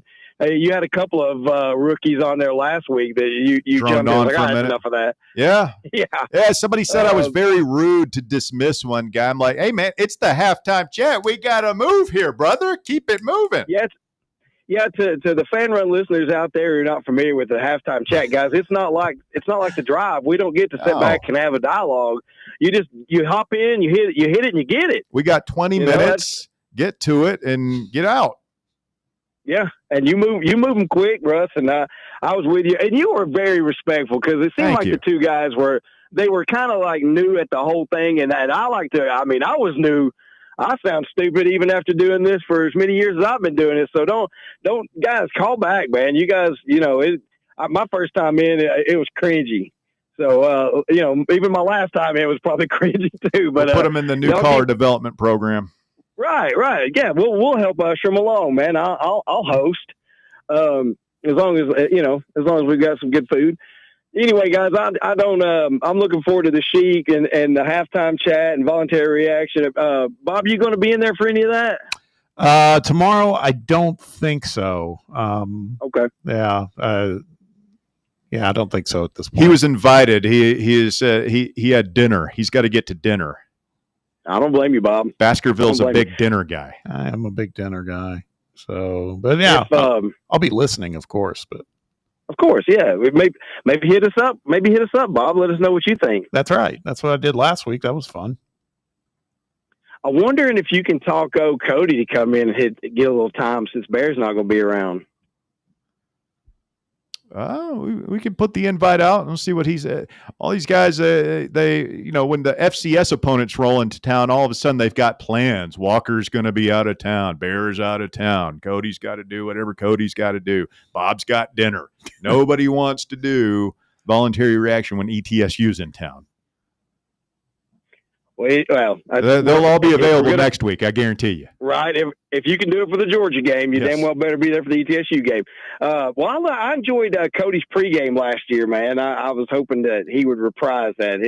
Him and his gang of knuckleheads, man. They skirt the edge with what they're doing, and I'm here for that. So, Cody, man, if you're looking for one more person to talk you into it, man, count me as one of them. Guys, I'll get out of the way. I expect us, to go ahead and just do what we do tomorrow, and I just want to get out of there pain-free and get ready for Georgia on the horizon. Y'all hang in there. Thank you, Jamie. Bob, earlier I mentioned, President Pearl. Yeah. One of his major qualifications, he signed Wayne Chisholm, Duke Cruz, and Ramar Smith all in the same class. That was the class of 2006 that he put together. That they were Cruz and Ramar were 5 stars. I think Wayne was a 4-star. Go figure. He ended up being the best of them. There were 3 other signees in that class. You remember any of them? Was Josh Tabb one of them? Josh Tabb was one of them. Wow. Did you look that up? No. Don't ask me for another one. One was a very well-known name, and then one was a rather forgettable name.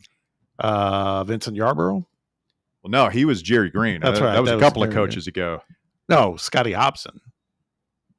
Nope, that was later. That was several years later. This was, I believe, his second full signing class, 2006. Was was Josh Bone one of them? No, but I'll give you a hint. He was a guy that there was some controversy surrounding his recruitment, and he was a really nice player who was kicked off the team. Oh, Tyler Smith. Tyler Smith transferred there from Iowa. And then if you get the last one, I'm walking out of here. Actually, you might get it because I'll give you a hint. From Fort Wayne, Indiana. It's your state. It is my state, but it's not helping. Was it that? It wasn't that dude that ended up going down to Chattanooga, was it? Dude who went to last name was like Kent. Zach Kent Cook. Yeah, I don't know. I'm totally Marcus Johnson. Yeah, I wouldn't have known that. That was a little out there. I don't think he made much of an impact here. It's a good class. Josh Tabb was like a glue guy, right? He just did a little bit of everything. He didn't. Yeah. Really Did he have a brother too that played here? Or no, am I confusing him with Josh Bone? I think you were confusing the Bone brothers. Bone Brothers sounds like a great classic rock cover band. Yeah. Yeah. Here's our George Thorogood and the Destroyers medley. We are the Bone Brothers. So how much, I'd love to know, if he was in a debate and he talked about his 2006 signing class, his opponent may ask him, well, okay, then that's awesome. Break down how many of them were incarcerated? Yeah. What is Ramar Smith doing after basketball? Yeah. And credit to your community. Cue the docket. Yeah. Yeah, that is wild. Like half of those guys had major legal problems, as I recall. That fateful night, that one car was loaded with a bunch of guys. That fateful night. Just cruising around. Wayne Chisholm is an angel, though. I loved Wayne Chisholm. Who doesn't love Wayne You gotta love Chisholm? Wheezy. That trucker He was headband. the guy. He was like the first UT basketball player that I remember liking growing up. And a big who could shoot the three, and I mean could legitimately shoot the three. Back before the stretch big was really a thing in college. I miss that. The only guy that Barnes has really given the green light in that regard was Grant. Yeah. He let Kyle Alexander shoot it from outside a little bit. Once in a blue moon. Yeah. I feel like we've had several guys, Igor. several big men that when we get them, you start hearing behind the scenes, oh, Zach Kent Cook has a great 3-point shot. We heard that. We heard it about who was the big goon we had 2 years ago, 7-footer. Oh, Uros. Uros. We heard Uros could really stroke it. He could not. He could not. No, God. Although he hit one, remember that was like blowing up the internet. He hit one in a summer league game. Yeah. It was like, where the hell was that? All these reports, all these guys can shoot it. We're hearing Estrella. I saw somebody had that note. It might have been our guy Rob Lewis over at VolQuest said, Estrella really showing some range in these off-season workouts. It's like, come on, man. He's not going to shoot. We're hearing that. We're hearing that about Cade. We're hearing Cade's got a mid-range shot. I've seen Cade play. I love Cade. I think Cade brings a lot. He don't bring an outside shot. What if he just becomes a mid-range That ain't gonna assassin? happen. I'll tell you right now. Imagine. They were trying him at the 3 in some of the No, summer I workouts. believe that. I just don't believe he's going to be shooting it much from out there. Quick timeout. The drive continues. Cookie Man, Logan Quinton, coming up next. We'll see what's going on under the Friday night lights here in East Tennessee next on Fan Run Radio. The Drive.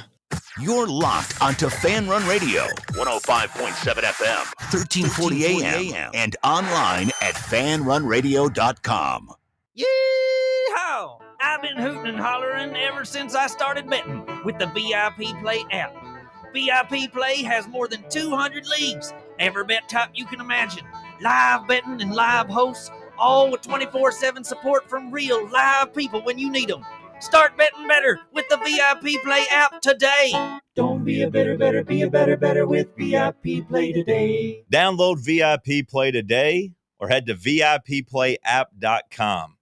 Make sure you use the promo code FANRUN to take advantage of their welcome bonus and so they know that we sent you. Gambling problem? Call 1-800-8899-789. Must be 21 or older and located in Tennessee to bet. Ball fans, reimagine your home at Broadway Carpets and Flooring for any remodeling or building needs.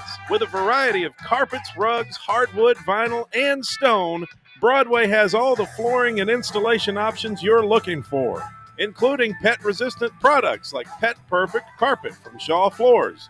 Visit their showroom in downtown Knoxville or the location in West Knoxville located on Kingston Pike near Pellissippi Parkway today. Hey Vols fans, Cody Brown here. I grew up right here in Tennessee and know what it means when someone says, I've got your back. That's why you can trust Farm Bureau Insurance of Tennessee. Whether it's your home, your vehicle, your family's future, or the business you built from the ground up, we will show up for all of your insurance needs.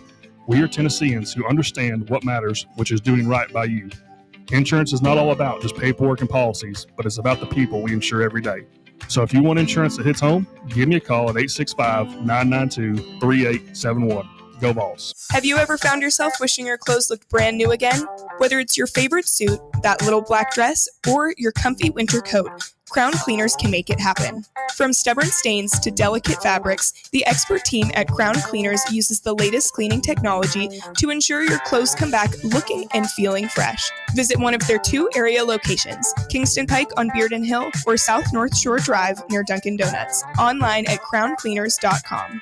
Crown Cleaners, a tradition of excellence. Blackford Veterinary Surgery Referral specializes in surgeries not regularly performed by your pet's general veterinarian. They're currently accepting referrals from vets all across the country. With their newly renovated state-of-the-art surgery center and highly trained staff, clients can rely on professional and thorough care. If your vet says that your pet needs surgery or rehab, ask for a referral to Blackford Vet and let them get your best friend back on its feet. Located conveniently in West Knoxville. For more information, visit blackfordvetsurgery.com. Hey, football fans, this is Stats. And this is the Sheik. And together we are the Cover Boys, and we cover college football like no one else. Each week, we preview all the big games in college football, and we may not tell you who's going to win, but we'll tell you who's going to cover. Our patented right sides are clicking at 66% against the spread all time. So join us right here every Friday evening at 8 for the Cover Boys on the official voice of Tennessee fans, Fan Run Radio. And enjoy the winners, everyone.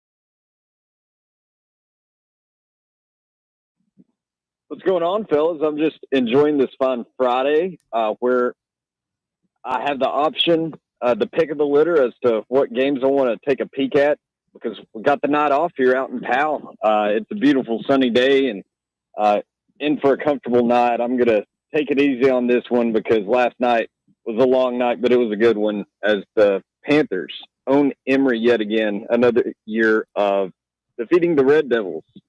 Big win for Powell over Halls last night. So you're not going out to a game. Are you going to sit back and watch it? Is our boy Biven doing the high school red zone again? Yes. Yes. And I will love the chance to check that out. Obviously, I don't get but maybe 1 or 2 chances a season to have this opportunity, but this is new for Biven and the crew putting that together. I've heard about it, not being able to check it out, but I'm going to be sure to see what that's like tonight. Yeah, Logan, he did week 1 last week. He and I talked a little about it, and I watched some of it. I expected it to be a little choppy in week 1, but they'll get a rhythm. It's, you know what? I'll give them credit. It's fun, man. They're trying something different, and they're a little bit at the mercy of the feeds from the other schools is the only thing. Yeah. So, there's only so much. They don't have 10 replays from different angles and all that stuff. Exactly. But I think it's kind of a cool concept. He's been talking about doing it forever, so I'm happy for him to get it going. Logan, big win for Powell last night in the Battle of Emory Road. I saw where Deuce Rogers, the fantastic quarterback for the Panthers, came back, and Powell seems to be, after the whatever happened against Anderson County with the weather there, they seem to have got things rolling pretty good right now.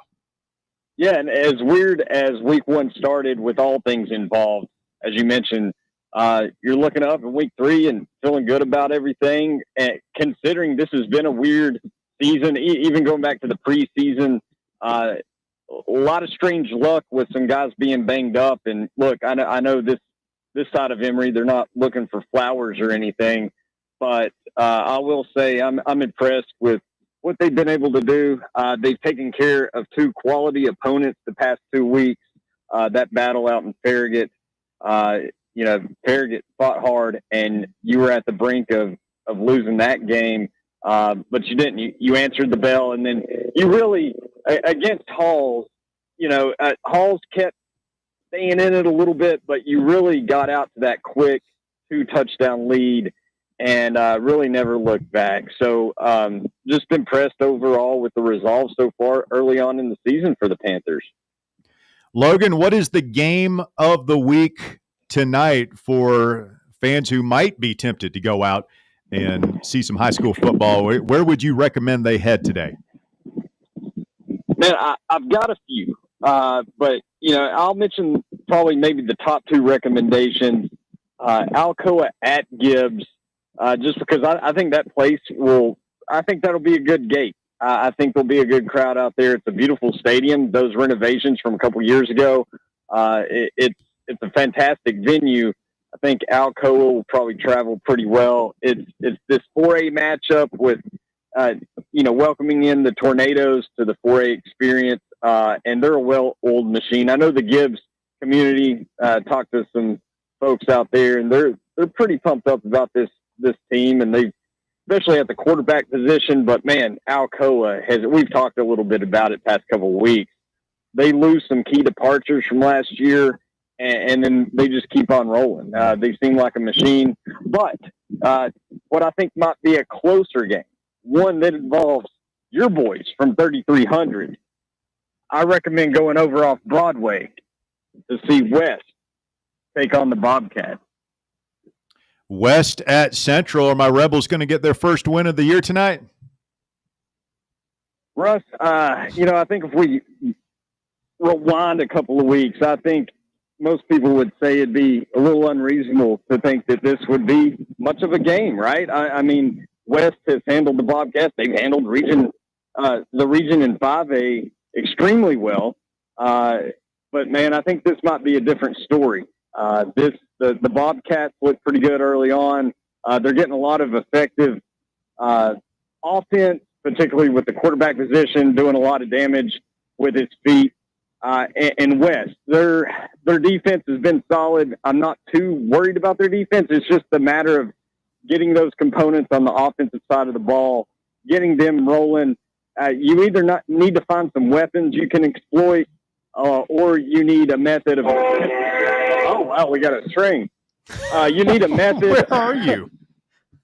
I'm over. I just got out of work. We got some train tracks by the high school. So no, West, the offense needs to find a way to get clicking, and that's going to be key. I think it's going to be a 1-score game out at Dan Boring Stadium in Fountain City. Can the Bobcats pull this off? I think they're in year 2 of Kevin Lane. He knows that community well. He's experienced there and knows that program. So I think the Bobcats are working with some juice. Hey, Logan, a game I think is going to be kind of a sneaky one, but I think real ones know, you would know too. You got Lipscomb going to Catholic, and Catholic's 2-0. They haven't been off to this kind of start in the last couple of seasons. Kind of feels like maybe the Catholic of old. And Lipscomb's 0-2, but I mean, look, their last week loss was a 1-pointer to Ravenwood, who's obviously loaded. I think this one's going to be pretty interesting. Any thoughts on this game? Yeah, for sure. Catholic off to a 2-0 start. We mentioned last week that, it's pretty reasonable to think Catholic might start in a big hole, even like 0-3. But here they welcome Lipscomb, year 2 of Jamie Graham. You mentioned the tight loss to Ravenwood. They got thumped by McCallie in their first game. This game is also another one, much like we talked about the dynamic with West's situation and kind of projecting their season. I would think with Lipscomb, if we rewind a few weeks, we're thinking that this is a game that Catholic might not have much of a chance. I think they're going to bring a lot of fight to Lipscomb Academy. And it's going to take, we know about Tyreek King, how fantastic he is. It's going to take more than him, but they've got it working for them. There's so much speed and athleticism that Catholic can pose on a team. And I think this is going to be one that has potential to come down to the wire. And if Catholic pulls it off, a 3-0 start is exactly what you need if you want to fast forward kind of the expectations out there in West Knoxville. All right, big one over at the Butch Bowl tonight as Lipscomb rolls into town. Who are the big D1 prospects on that Lipscomb roster this year? Do you know? No, it's not as star-studded, as it has been, like when Dilfer was there with his short stint. But still, a talented team. But this particular matchup, like I mentioned, is a little more evened up in terms of, because it was, let's admit, it was a little bit lopsided in terms of expectation and measuring the stars with each program. It's a little more evened up now. Interesting. All right. So we'll be keeping an eye on that one in West Knoxville. Logan, any other matchups that capture your imagination this evening? Yeah, so from the high-scoring variety, these two matchups may appear to like basketball scores when you look at the ticker tonight. But South Dual travels to Heritage. South Dual, the offense, the passing game looks pretty good, but they take a step up in class, right? They're off to a 2-0 start, 83 points through 2 games. They travel to Heritage. Heritage coming off an impressive win over CAK. And, I expect this one to be high scoring. Also, Bill Clinton travels to Billy Blunt to face the Governors. Yes, the Bilbo. And William Blunt, they've hit the century mark, 108 points through 2 games. Clinton's got some weapons, particularly Bryson Maddox at receiver. It's going to take more than him. You can pull the Sharpie out, put him down for like 150 yards, seemingly week in, week out. But it comes down to the other components, the other weapons that the Dragons have. I think this one could be high scoring as well. Speaking of William Blunt, they're in 5A now, working through a new landscape. Are they going to make the playoffs in their first year in 5A? I think they can. I think we're going to find out a lot about the Governors over the next couple of weeks and their positioning as they try to fight for a playoff spot down the road. You mentioned Oak Ridge. How are you sizing them up this year? I've just seen some highlights. They look, strong as ever. Oh, man. Yeah. Speaking of, Clinton and that rivalry, Oak Ridge overpowered the Dragons, and they have struggled in recent years in that rivalry when a lot of expectations were to kind of have, a true edge over Clinton. And Oak Ridge off to a fantastic start. They bump up to 6A this year. And, there's some other dynamics working in their favor in that region in 6A, but all the credit to the Wildcats because they've looked fantastic the first couple of weeks. I'm pretty impressed with what Coach Ring has done out there in the new landscape of 6A. And, yeah, they look really, really dynamic. All right, some big games here in East Tennessee high school football this afternoon. Logan, appreciate it, my man. Let's get to the real conversation here. Tell me about the chocolate peanut butter sandwich cookie featuring Oreos and Reese's at Crumble Cookies. Whoa. I'm probably going to go get one tomorrow and work on that thing through a full slate of college football.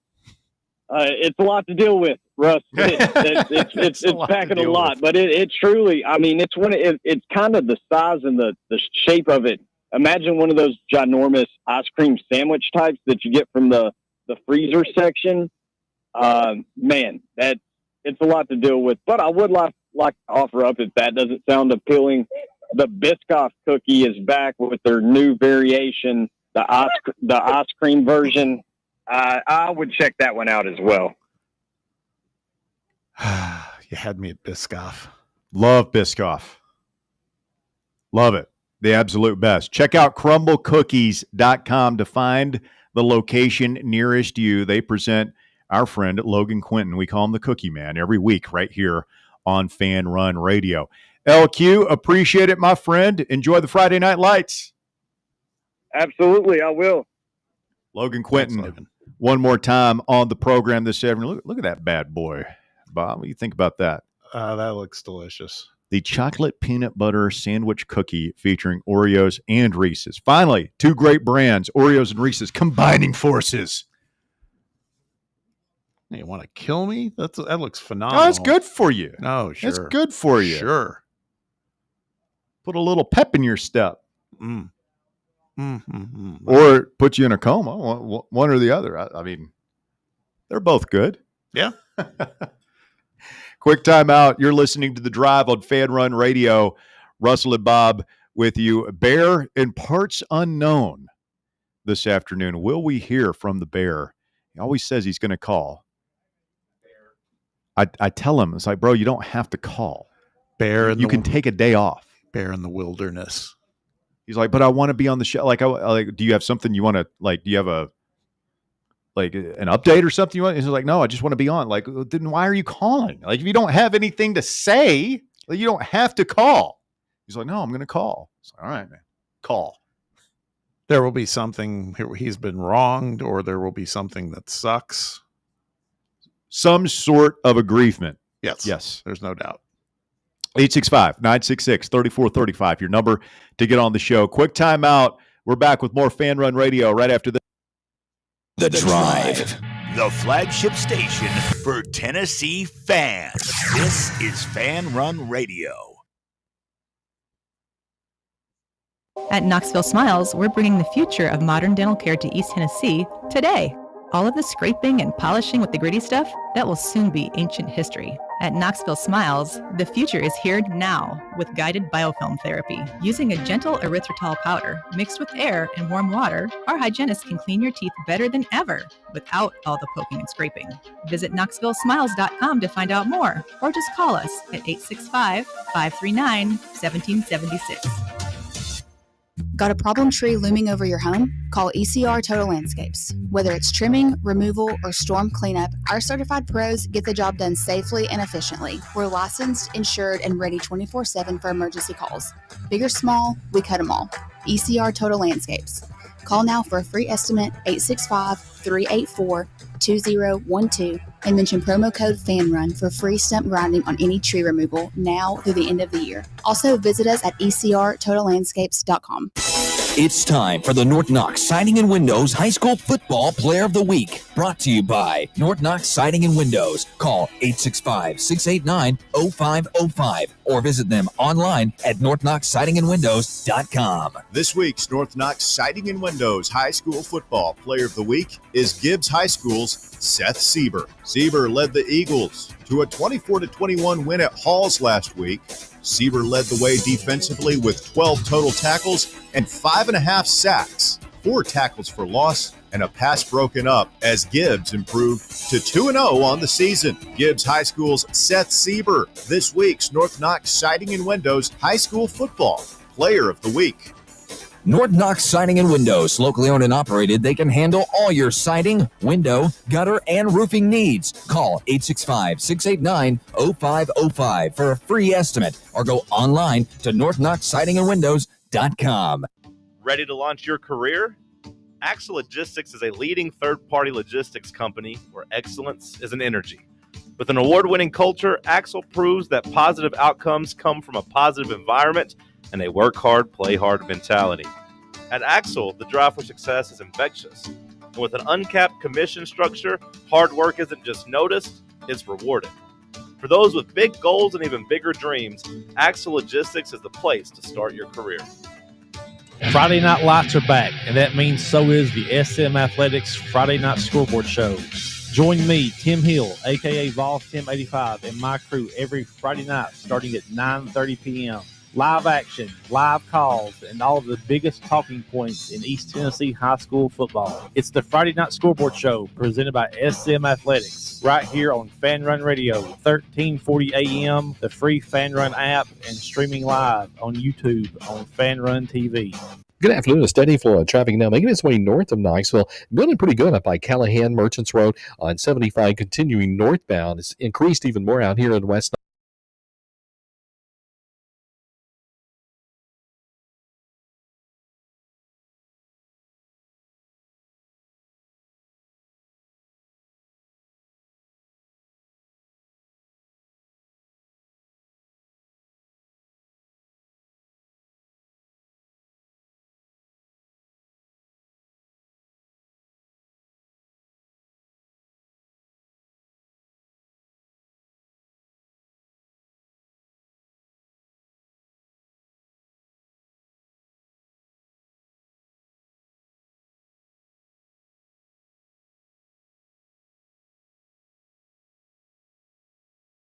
I got cut off for some reason. I don't know what happened on my call earlier this week, but I just, want to reiterate the fact that it's just still incredibly disappointing that we go into the weekend with a game against ETSU is what we have to look forward to.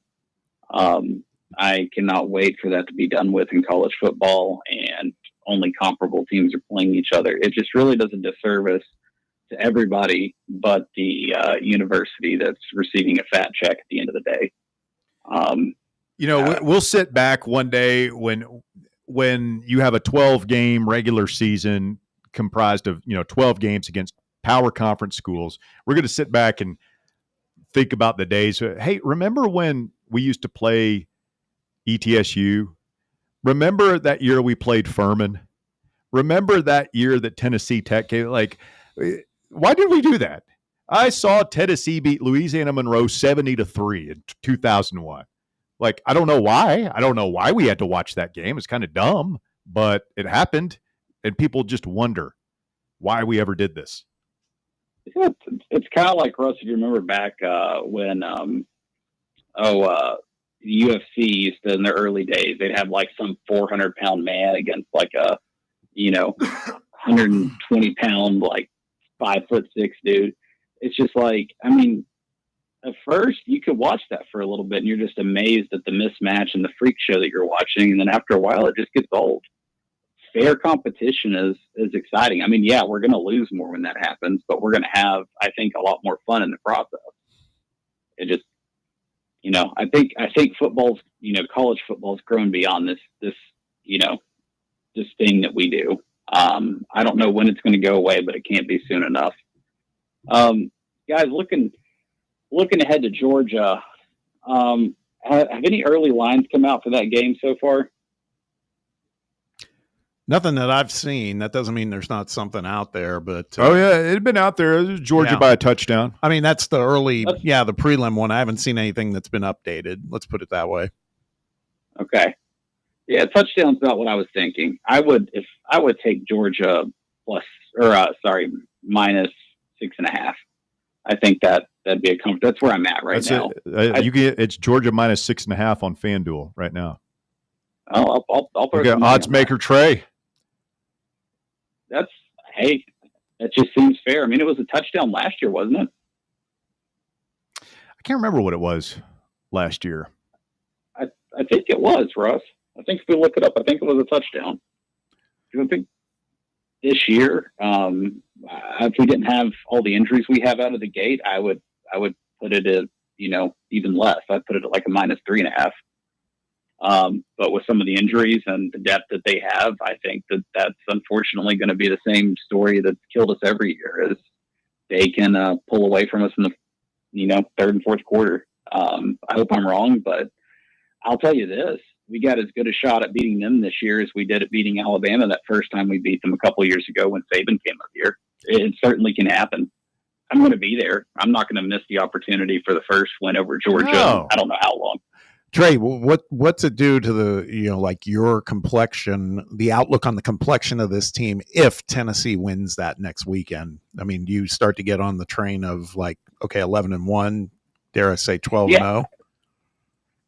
I think at that point I think less about the record and more about it's playoffs or bust. You win that game, you've got the Willy Wonka ticket to the playoffs.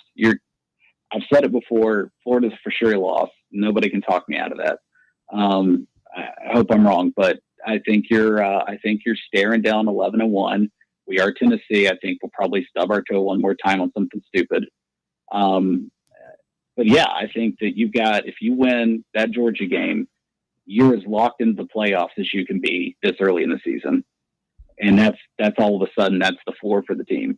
And that's really exciting. The thought of being there, back-to-back years. That is when Josh Heupel can really say he's elevated this program, and that we're where we need to be. And then with the level of recruiting that we're doing, I mean, you really, you open up a really bright future for us. If we lose the game, it's not the end of the world. It's kind of like the opposite of this Saturday. This Saturday, there's absolutely nothing we can win and only stuff that we can lose. So it's exciting. Guys, on the way out, I didn't get to finish my South Carolina take, but they are a trash team. I know you guys were defending, that point with Lamar Sellers and everything. I promise you guys, when they play LSU, they're going to get curb stomped. And anybody that listens to me is going to make a lot of money that day. That team is a pretender. They're a joke, and this season will show that. Just mark it down. Write it right now. If you fade South Carolina, you're going to make a lot of money. The Cox are a joke. So, guys, I love you all. Have a great weekend. Let's beat up a little kid, take his lunch money, and move on to the real contender next week. A lot of love for the drive this afternoon from the audience. Yeah. What's not to love? Yeah, I mean, you need that in these troubled times. Coincidental that somebody's not here? It is a friendlier vibe. I call it more relaxed. Speaking of, on the text box, Brad LaFollette says, Bear only wants to call in just to say, I never take a day off, and to check on Bob and his Game of Thrones plot against him. You do have a Littlefinger vibe about you these days, Bob. No. Westchester is next. What's up, Westchester? Gentlemen, greetings from beautiful Carnes High School. How are y'all doing? Doing well. How are things out at Carnes? Good. Getting ready for 2 0-2 teams. The Campbell County Cougars are in town to face the Carnes Beavers. Make all the jokes you want there. You did steal my thunder there, Russ, saying that it was friendlier and someone was missing. But speaking of that person, if you want to go hang out with, I'm not going to be mean about it. That Catholic game is probably worth going to if you're out in West Knoxville. It's probably going to be a better game than what I'm at. Parking's at a premium there, so if you're going to go to that game, get there early. All those, I don't want to say anything bad about Logan because I'm a big Logan fan, but recommended that Gibbs game. But I can't say not to go to that, but I'm going to tell you, stretch and be ready for a hike because you can't park close at Gibbs and it's up 2 hills. But it's a beautiful stadium. It's a good experience. It's just be prepared to walk.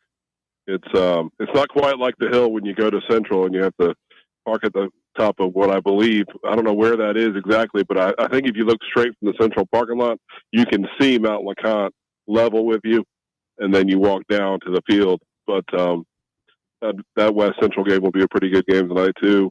He's right on the South Doyle. I think they're going to fall apart at some point, but let them enjoy it while they can. Much like Hardin Valley. The fact that Hardin Valley is 2-0 is it's pretty exciting. If they can find a way to have some magic tonight and make it to 3-0 and tie their school record, that would be pretty impressive. But Guys, the biggest question of the night is, as far as high school football goes in East Tennessee, is who's going to win by more, Anderson County or Maryville?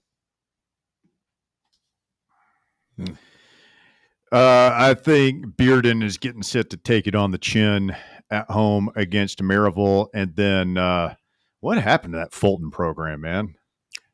Yeah, when I looked, I didn't realize that Fulton was 0-2 again to start the season. They've been getting creamed. Yeah, I was like, Fulton Anderson County, that's not bad. And then I started looking a little deeper. I was like, oh no, that's. I think Fulton's going to get rolled tonight, unfortunately. Yeah, and AC lost last week, so they're coming back angry with a chip. So yeah, those guys have a good weekend. Thanks for taking my call. Thanks for squeezing me in there. Y'all stay out of trouble. If you get in trouble, don't call me. Thank you. All right. We did have a call or a text here from Magic Mike. Wants to know why Westchester is at a high school stadium 3 hours before kickoff. Sounds like he's just about that life. Just lives and breathes high school football. He's in there before the hot dogs are even 5 made. o'clock. Are the gates even open? He's talking about topography at the schools, like describing the path from parking lot to stadium at multiple schools. Sounds like a beautiful place. Got a 37-degree incline. Just be prepared to hoof it. That's good though. I mean, I didn't realize. Now I heard it from Logan, and then Westchester reaffirmed it. I didn't realize Gibbs has such a cool setting for their little stadium. Oh yeah, have you been there? No, I've not. You never been to Gibbs? Nope. Oh, you got to go. Haven't been out to Gibbs, but something similar to Gibbs, Heritage. If you guys have been there, yeah, I've been to beautiful scenery around. Well, Gibbs had for the longest time they had just this really old concrete stadium with this really old press boxes, big press box, but it was all on one side, and it was just too small. Like they'd outgrown it, and they had a season, I want to say 2 years ago, where they had finally got the money for the new stadium, and it was just a disaster. Like it didn't get done on time, and so they had an entire season that they played all on the road. Wow, because they didn't have a stadium, but finally got it fixed up, and they've got the turf in there and the nice new aluminum stadium bleachers and all that stuff, and it looks good. Hour number 3 of the drive headed your way next on many of these fan-run affiliates. Stay with us. See if we can nail the dismount in hour number 3 of the drive coming up next.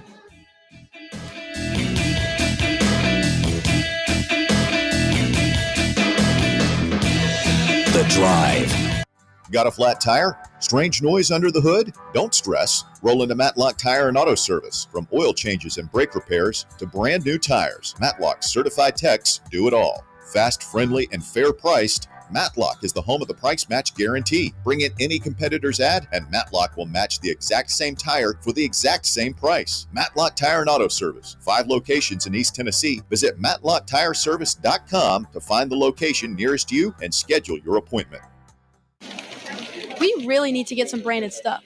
Shirts, hats, promo items, something professional.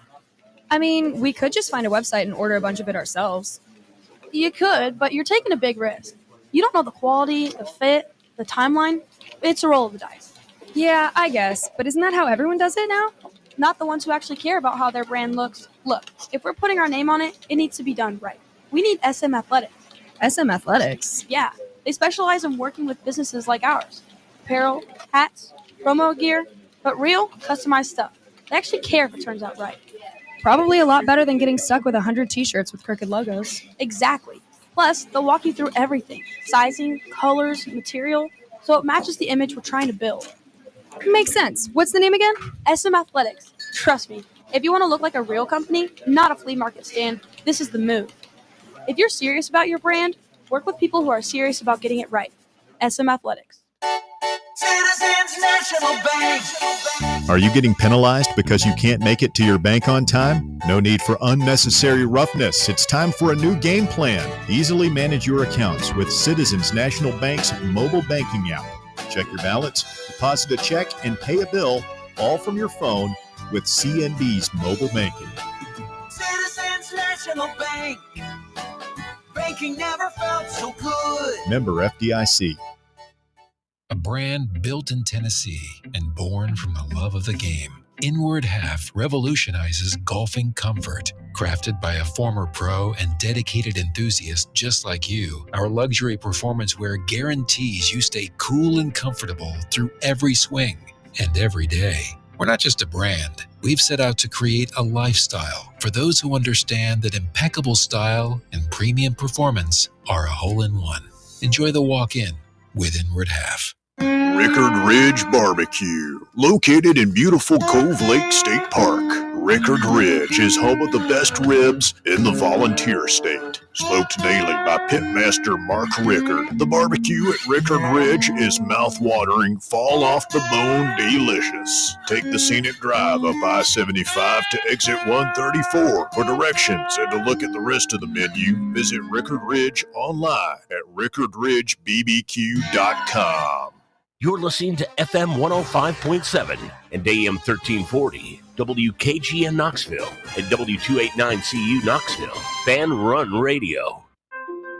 Attention service members and veterans.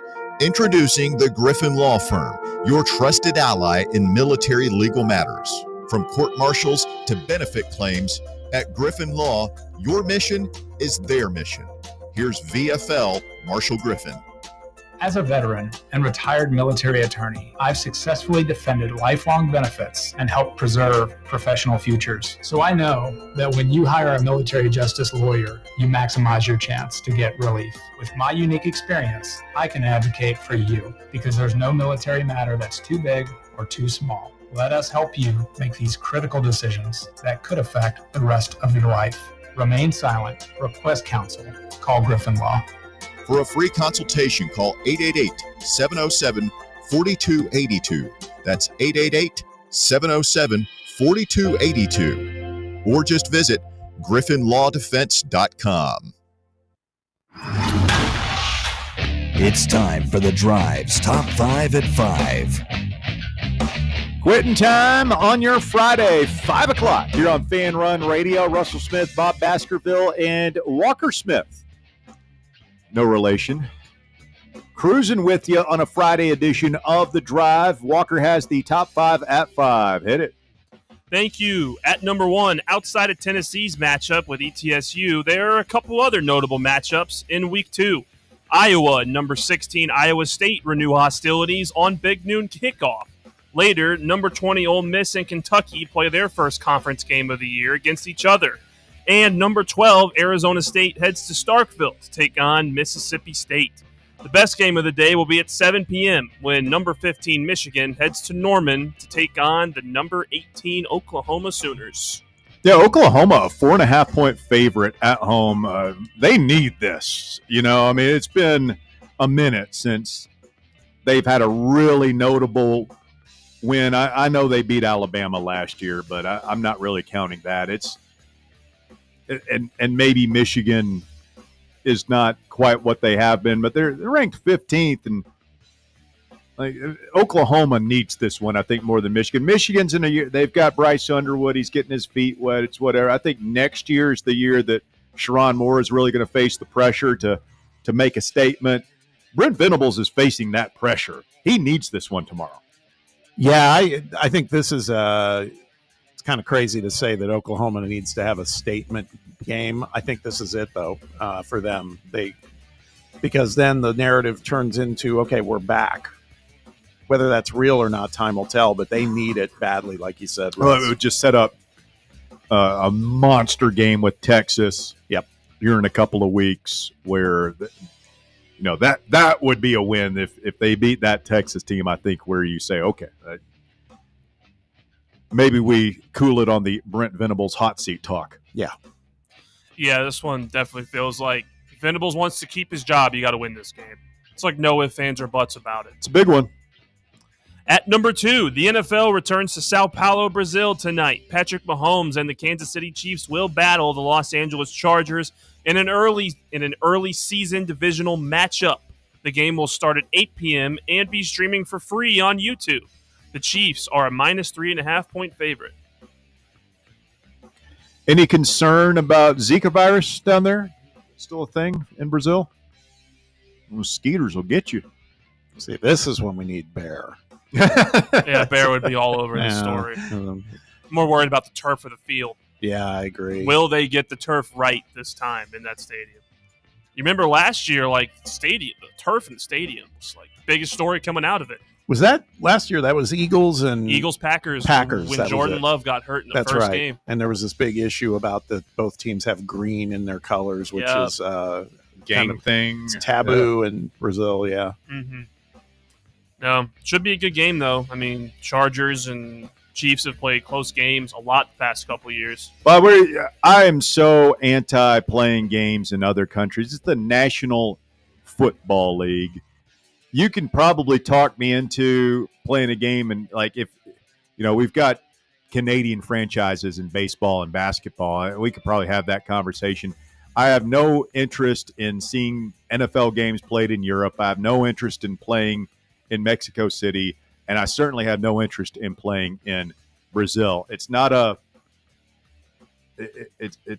like scared of other cultures thing. It's just this is the National Football League. What are we doing? Like, is the goal really to have NFL franchises in Spain and Brazil and Mexico? Like, I don't want to watch that, man. I like the NFL the way it is.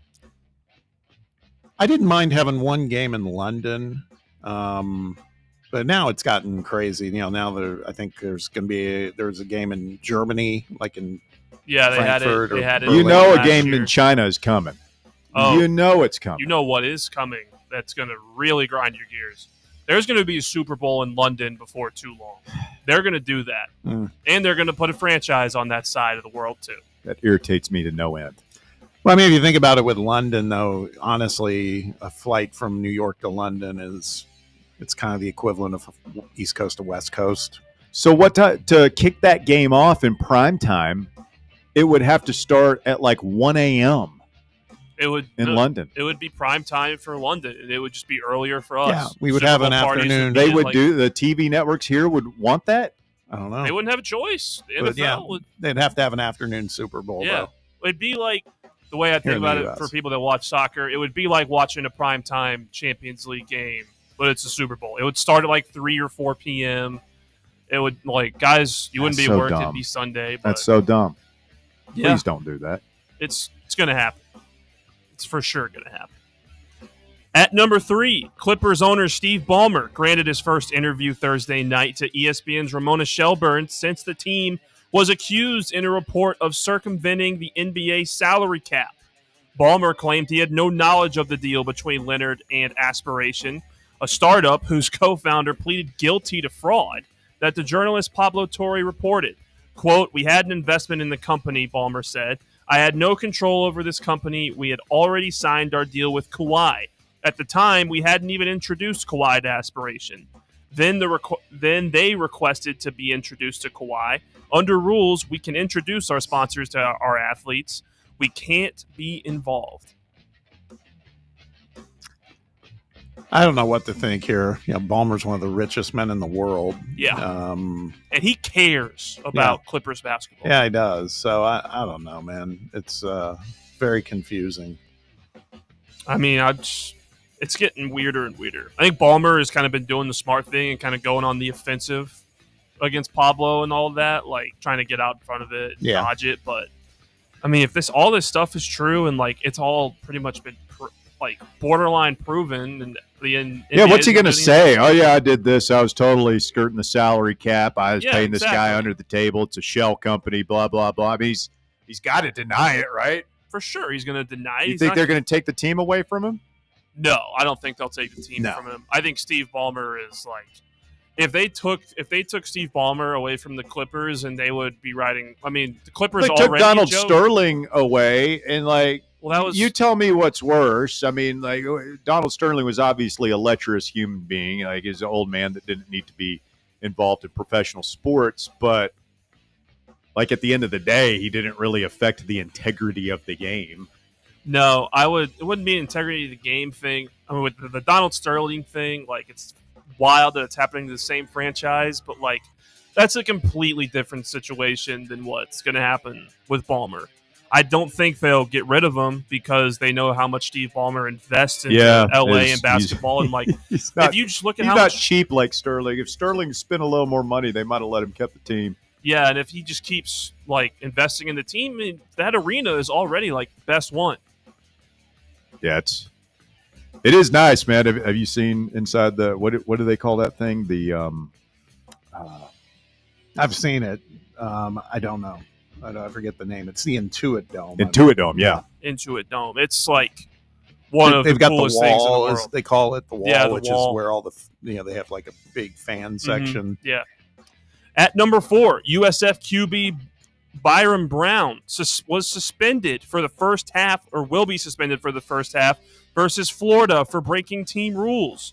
Brown allegedly attended a frat party past curfew. Coach Golis was waiting in his dorm lobby right after and busted him for it. The Gators are currently a minus 17.5-point favorite in that game. Boy, Comrade Golish ain't taking no mess. Imagine oh man, that's got to be the highest to lowest feeling you can imagine. Walking back into your dorm room after a fun See night the out. head coach just sitting there. And head coach is like, oh, hey, Coach Golish, what you doing in the dorm? Is like, what are you doing out so late? Like, what do you say? That's wild, man. A lot of coaches would probably let that go. Certainly some Florida coaches we've heard of in the past would probably not hold this guy out. I mean, especially since it's Florida. It's a big game. Yeah. This is like Florida's a 17.5-point favorite. It's not out of the realm of possibility for South Florida to win this game. It wouldn't have been if Byron Brown played the whole game. Now it feels like they're kind of hamstringing themselves. I mean, USF. Who's the backup QB there? I don't know. I want to say that they had a legit competition. Whoa. Is Gas Pipe getting set to start in the swamp? Oh, my God. That's right. Oh, my God. It might be Gas Pipe. Hold on. That is my gosh. AI says it's Gaston Moore. Let's go. Oh, man. Let's go. Oh, boy. I am here to watch Gas Pipe put up 300 yards in the first half. Maybe he just wins the damn job. Gaston Moore, your whole life has been leading to this moment. That's unreal. I didn't even put 2 and 2 together when we did this. Oh, man. And USF is like one of the 5 or 6 teams from the group of 5 that could make the playoff in that spot. It's like after the way they looked against Boise, it's then maybe Tulane, Boise State might still be hanging around, but it's a huge game for them. And now Gaston Moore going to get his shot. So sick. And at number 5, a Chinese man risked losing all his teeth after trying to make his own dentures with a special resin bought online to save money on expensive dental procedures. Miss Liu, who runs a dental clinic in Tianjin, recently posted shocking photos of an elderly client who came in with both his upper and lower teeth caked in a hard brown substance. What? The man said he didn't want to spend money on expensive dentures, so he decided to make his own using materials he bought online. Unfortunately, he had made a mess of his teeth and was left with no other option than seeking professional help. To his despair so far, no one has been willing to remove the DIY dentures. Leave it to the professionals, folks. When it comes to dental, get over to Knoxville Smiles. Let them do the work. Don't try and DIY on your own mouth, man. That's not going to be any good at all. Thank you, Walker. That is the top 5 at 5. Walker, where did you get the Byron Brown story? This is Accountability Island. I actually slipped this one to Walker. I was informed by Bob Really? Baskerville right before we went on. I was like, oh, it's a great story. And you just sent him the tweet? I looked it up from On3. Did you? But it's no 3. Why don't you look a little closer there, buddy? Oh, no. It's happened, man. I've had it happen before, man. Oh, no. Walker and Bob got. This would never have happened if Bear were here. Bob and Walker. That story about Byron Brown being suspended is not true, folks. That was a parody account. I retire. I'm just glad that you can both learn this lesson at the same time. We've all got I got infamously years ago on voluntary reaction by Vulcan. Bear gets got constantly. It's still an issue we're trying to resolve. But you guys got to check that at. Got to look at that at. Yeah, it's my fault. If you look at this is what sucked me. It's pretty good. Look at the logo and everything. Yeah. You glance over it and it's like, oh man, that's how they get you.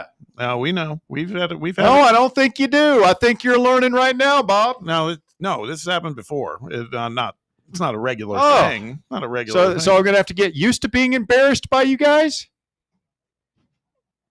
Well, maybe. Don't you understand the level of journalistic integrity we strive for here on the drive? Well aware. Okay, Don't stop. laugh. Don't laugh. No, That's stop. not funny. Stop. I'm well aware. I think, yeah. Wow. I mean, Walker, you're the last line of defense. Are you Anchorman over there? Are you Ron Burgundy? You'll just read anything Bob sends you. Yeah. I will. Let this be a lesson learned. Hey, let it be a lesson learned, Walker, that we're a team. I got to check. You're right. We own it, right? I didn't say, yeah, Walker, what the hell happened? Yeah, you're right. And if Bear was here, me and Bob would be getting reamed out. There would be no defending of each other. And me and Bob, we got each other's backs. That's right. No one's blaming the other. Each of us are taking responsibility. And that's how we do it. And let's not lose sight of the fact that Walker's back there, like we said, he's Tom Cruise in Cocktail, man. He's moving around, doing a lot of stuff, doing the job of two people. So, gentlemen, please, a level of professionalism here, please. If our audience can't trust us to get this, it was too good to be true. Was just sitting there in the lobby waiting on him. Yeah. I mean, there are red flags everywhere, Walker. Come on. You're right. I'm going to be 100% honest. I didn't even read the tweet before I copied and pasted into the notes. You just opened up the mic and let it rip? No, like I saw the tweet. It was like quarterback suspended. And I was like, okay, we'll copy it, go down, do the list. I get it. I got it right before we went on. I was like, oh, great story. We'll fire it in. Then I read that part. I'm like, this seems a little too good to be true. And it's you win some, you lose some. Yeah, I guess so. We live and learn. All right. Well, moving on. It's tough. It's a tough look. I guess the good thing is South Florida can win that game. Still has a chance to win, which is really the important thing at the end of the day that Florida loses. Go Gator. God, I got so fired up for gas pipe too. Yeah, it is a double-edged sword. Go Gator. When you said gas pipe, I was excited to see him play, but then I remembered him running in to that Bama game last year, all Leroy Higgins style, and just chucking that thing. That was so funny. It's like, all right, gas pipe, you're in. This is your moment. Nico's a little dinged up. Just hand the ball off. Let's just keep this car between the ditches. We'll punt this thing away, play defense. Everything's going to be fine. Gas pipe had other ideas, baby. I remember the exact play it happened. I was at the game, and you see the play developing. You see him get pressure from his left side. He rolls right, backing up, and you just know he's chucking that thing. He's going to put this thing up, and there will be no positive outcome to come up from this pass. And he saw his moment. He even rolling out there to hand the damn ball off or check down. When you got a nickname like Gas Pipe, you're not getting put in the game to hand off the ball 75% of the time. You're letting that thing fly. Was it the Mississippi State game last year where the cameras were in the locker room and they caught Heupel going, Nico's hurt. We got gas pipe. Let's do this. Like he was so confident in him. Awesome. He was so ready. I remember it being so matter of fact. He was like, hey, guys, no Nico this half. We're all good. We got gas pipe coming up. Let's go out and get this job done. This train don't stop. No. This train don't stop. And then they saw gas pipe and they were like, yeah, let's rush Nico back from this concussion. A concussed Nico is better than gas pipe. Oh, gosh. Couple guys on the live chat. The corrections continue. I'm gonna Says it's not Leroy Higgins, it's Leroy Jenkins. Jenkins, my Leroy bad. Jenkins. Leroy Higgins would be better. We're a shell of the show that everybody loved an hour ago. That's true. Now we're hey. We got too full of it. Drowning in the pool of despair. Yes. If you love us at our best, you got to love us at our worst too. Oh yeah, and then of course Bear starts piping in on a text thread. So now we know. No. We know Bear's in play. I mean, when No, people he's make listening. mistakes at work, Bear gets really upset. If there's one thing Bear cannot abide, it's people messing up on this show. You can't stand it. When something goes wrong, when people make an error, when they say or do the wrong thing, Bear immediately, I mean, that's the kind of leadership you get from Bear is some people would just let things slide, not Bear. No. He's going to call out and demand excellence. He asks that simple question: what would global pop star Taylor Tyler do?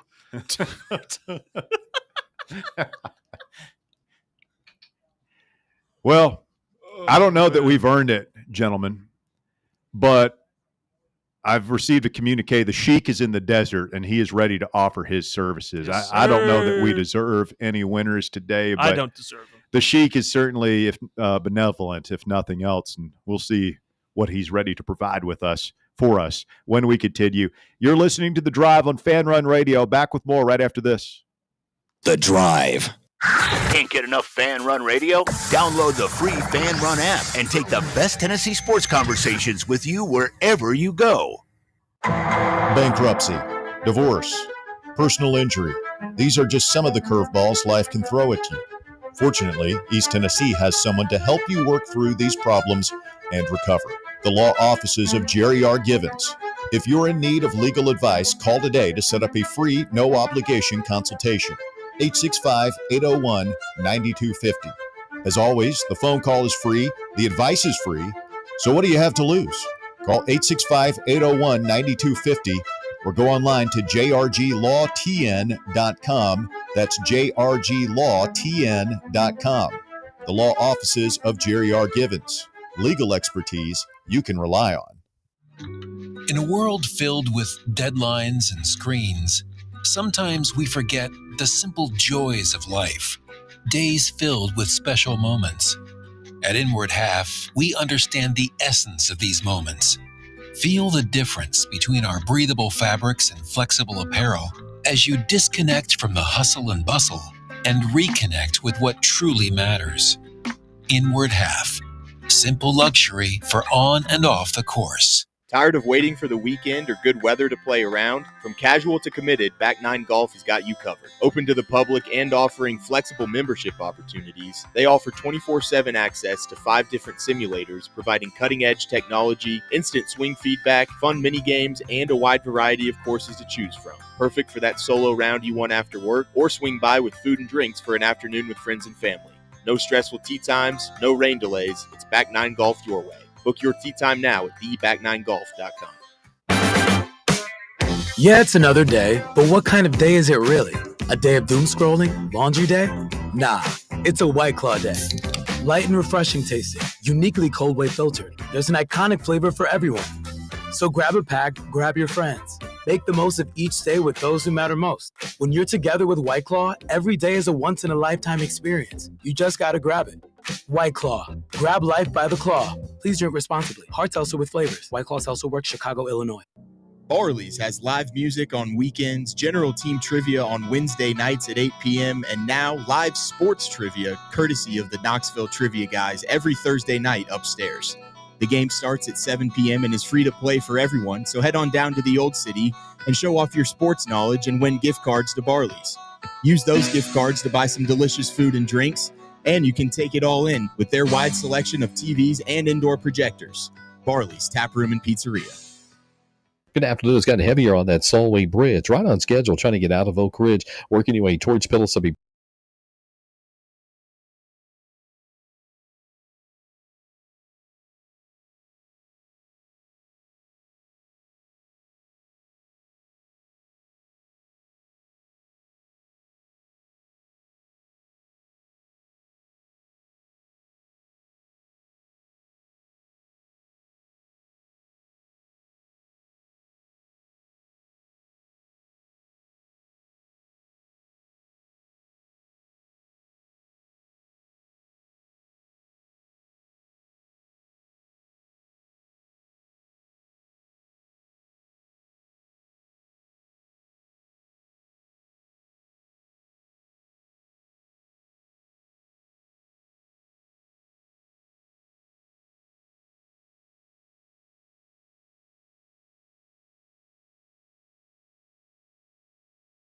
I get the reference there. Nice Christmas vacation Thank you. reference. Haji the Sheik, you can hear Cover Boys coming up tonight at 8 p.m. on many of these fan-run affiliates. Very exciting. I tell you what, Haji, we're going to need some winners to make this weekend exciting, because after last week and the 5-day smorgasbord of college football, everybody's so fired up. And I tell you what, these games tonight suck, and the good ones are few and far between tomorrow. Yeah, only one game featuring ranked matchups. There was obviously the 4 last week, counting Iowa State and Kansas State that started it all off, I guess. But, a little leaner this week, but a lot of value in there. I've found some stuff here we're going to like, I think, tonight. Okay, what do we got? Well, you want to talk about the ranked matchup, I guess? Yeah. Notable teams. Last week we talked about teams that have inexperienced quarterbacks early in the season, early in their careers, teams that had minimal starts. Most of these had 0 or 1 last week, and that was Alabama, Michigan, Notre Dame, Texas, Syracuse, and UCF. All had brand new quarterbacks. Arch had 2 starts. He's the only one. All 6 failed to cover. So with that said, I'm going to take Oklahoma tomorrow. Bryce Underwood's probably going to be a Heisman favorite next year. He's legit. He's got it all. He's got all the tools. He just turned 18 2.5 weeks ago. So he's a youngster. He's going on the road, first road game at Oklahoma. John Mateer looked great last week. What did he throw for? Almost 400 yards. Obviously the competition wasn't that strong, but still they showed out. I like Oklahoma to lay the 4.5, and I figure they're going to win. If they're going to win, it's not a huge number anyway, so it's easy. There is more. The money is on Michigan, and again, that's another one I like. Another reason I would like Oklahoma in this situation. Haji, here's one that I would love to get your take on. It's happening tonight. James Madison and Louisville. Any thoughts on this one? Because Louisville's a pretty prohibitive favorite, and Louisville's got a good team. But James Madison, this is a sneaky group of 5 potential qualifier for the playoffs too. What do you think on this spread? Yeah, they're first of all, let me just say I'm glad I talked you out of the over in the what was it, the it was Sam Houston State game last Friday night. Yeah, UNLV Sam Houston. Yeah. So I feel better about myself for doing that for you. But you're right. James Madison is the prohibitive favorite to win the conference. And Louisville has not really been talked about much. They're, I think, 30th in receiving votes. So we're waiting to see if how well Malik, how well the quarterback gels in there and how they get rolling. It's a big number. James Madison, a popular pick. I said before to myself, when I go on here, I'm going to be leaning toward both underdogs tonight. But that is a suspiciously big number, so I don't have anything going on those games yet. I do lean toward the dogs in these games tonight. But also the other dog, I think I'm going to be on the Los Angeles Superchargers. Super Bowl losers are 44%. They only win 44% of the time in their opener, and I get 3 points with Los Angeles. Who knows what the crowd's going to be like, who they're pulling for, but it'll be me. I'll be pulling for the Chargers tonight. All right. So first NFL weekend as well. I know Haji will be all over this. By the way, if you are not in our gambling group thread, by the way, you need to go ahead and get in there. What's the email, Haji? RealDesertDog@gmail.com. RealDesertDog@gmail.com. Email Haji and get the invite, because I know that thing is cooking right now with people looking for winners tonight, tomorrow, and then Sunday. I know you're going to be all over it. Yeah, it is a small subscription for the entire year. We just want to put that out there so everybody does know that. But I just put in my contest picks for this week. And, last week when the contest, there's 1,100 entries. They pay 10 places. These are like a lot of all the handicappers that I've ever heard of are probably in this contest. I figure, I'll just get in this thing and throw some picks out there, see what happens, and it'll be fun to talk about every week. And then I end up, you want to say it, Russ? Where I looked, I don't have it in front of me. I know you were in the amongst the big ones.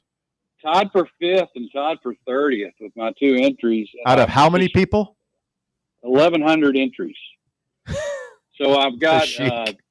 So today I'm just the last 2 hours. I've basically been grinding on this, trying to avoid a stroke leading up to the phone call. The picks have to be in by 6 o'clock your time, so I'm trying to get these picks in and try to get ready for the show. And I'm just nervous wreck compared to last week. So I was grinding on that Miami game at the end. I had Miami as my last game out on both of those. So Sheik is the amateur. He's the amateur who qualifies for the Masters and goes in there with the devil may care attitude. And next thing you know, he's on the leaderboard headed into the weekend, and now he's feeling the pressure. Already, there's still 13 weeks to go. I need a couple 4 and 3s to calm me down, I guess, but I'm sure not pulling for those. I just those picks will be going in the group chat tonight as well, by the way. So anyway, nervous about it, but it'll be fun. I feel good about a lot of those picks. So just looking forward to it. Outstanding. John Hodge, a.k.a. the Sheik, with us this afternoon. Check out the Cover Boys coming up tonight at 8 p.m. right here on Fan Run Radio. Anything else capturing your attention as we head into the weekend? If you don't have any specific, I'll give you a couple little underdogs I like. Obviously, Illinois is at Duke. Illinois is 11th ranked in both polls. Duke is 36th and 40th in receiving votes, and yet Illinois is just a small, tiny 2.5, 3-point favorite. And Duke was 4-2 against the spread as an underdog last year. 2-0 as a home dog, and they won 3 of those games outright. And the only 2 non-covers as a dog last year were by 0.5 point and 1.5 points. Remember, they took SMU to double overtime. They were catching 20.5 in that game. So Duke's a threat at home. Illinois is one of my overrated teams. I like Darian Mensah. He came up from Tulane, quarterback at Duke.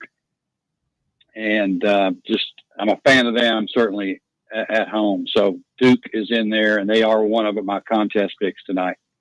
Hodge, so I would say if you're going to take Duke, take them on the money line. Duke plus 2.5 or on the ML. Haji, how we feeling about my Sun Devils taking on Mississippi State over at Starkville this week? You have any play there?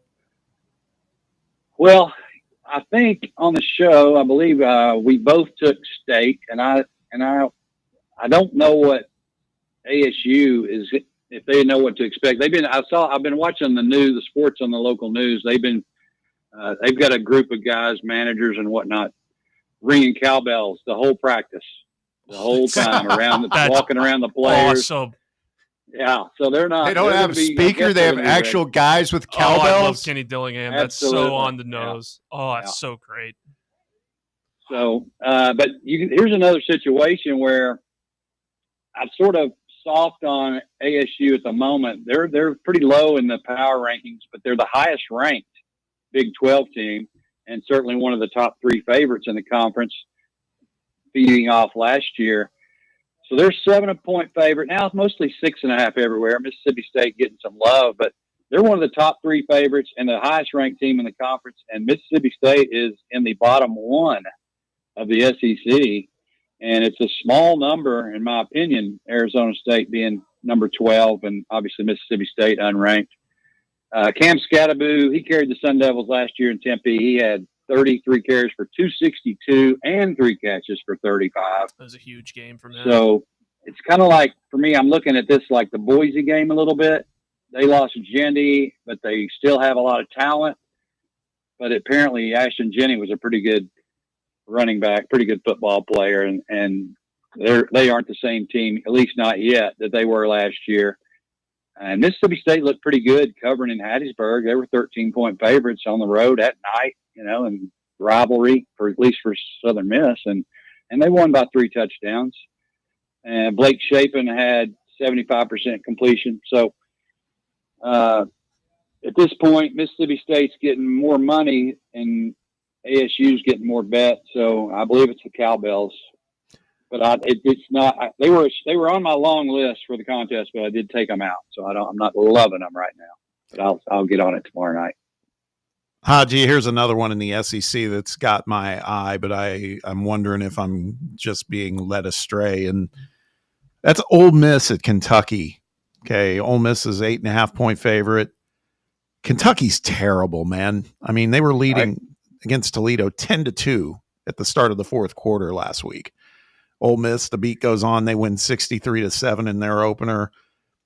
Now, I get Kentucky's kind of a tougher place to play just because it's Kentucky and Kroger Field and all that, but am I kidding myself here? This is one I feel like I'd like to really chase Ole Miss here and go with them. Gosh almighty, Bob. Hotty toddy. This is the one that really confounded me the most. And the Cats won in Oxford 20-17 last year. Right. Basically, they knocked Ole Miss out of the playoff. So I'm going to start with my finish. I don't know how Ole Miss isn't just fired up as they're going to be all season for this game right here. But Kiffin is 1-4 straight up in his SEC openers, and he's 0-5 against the spread.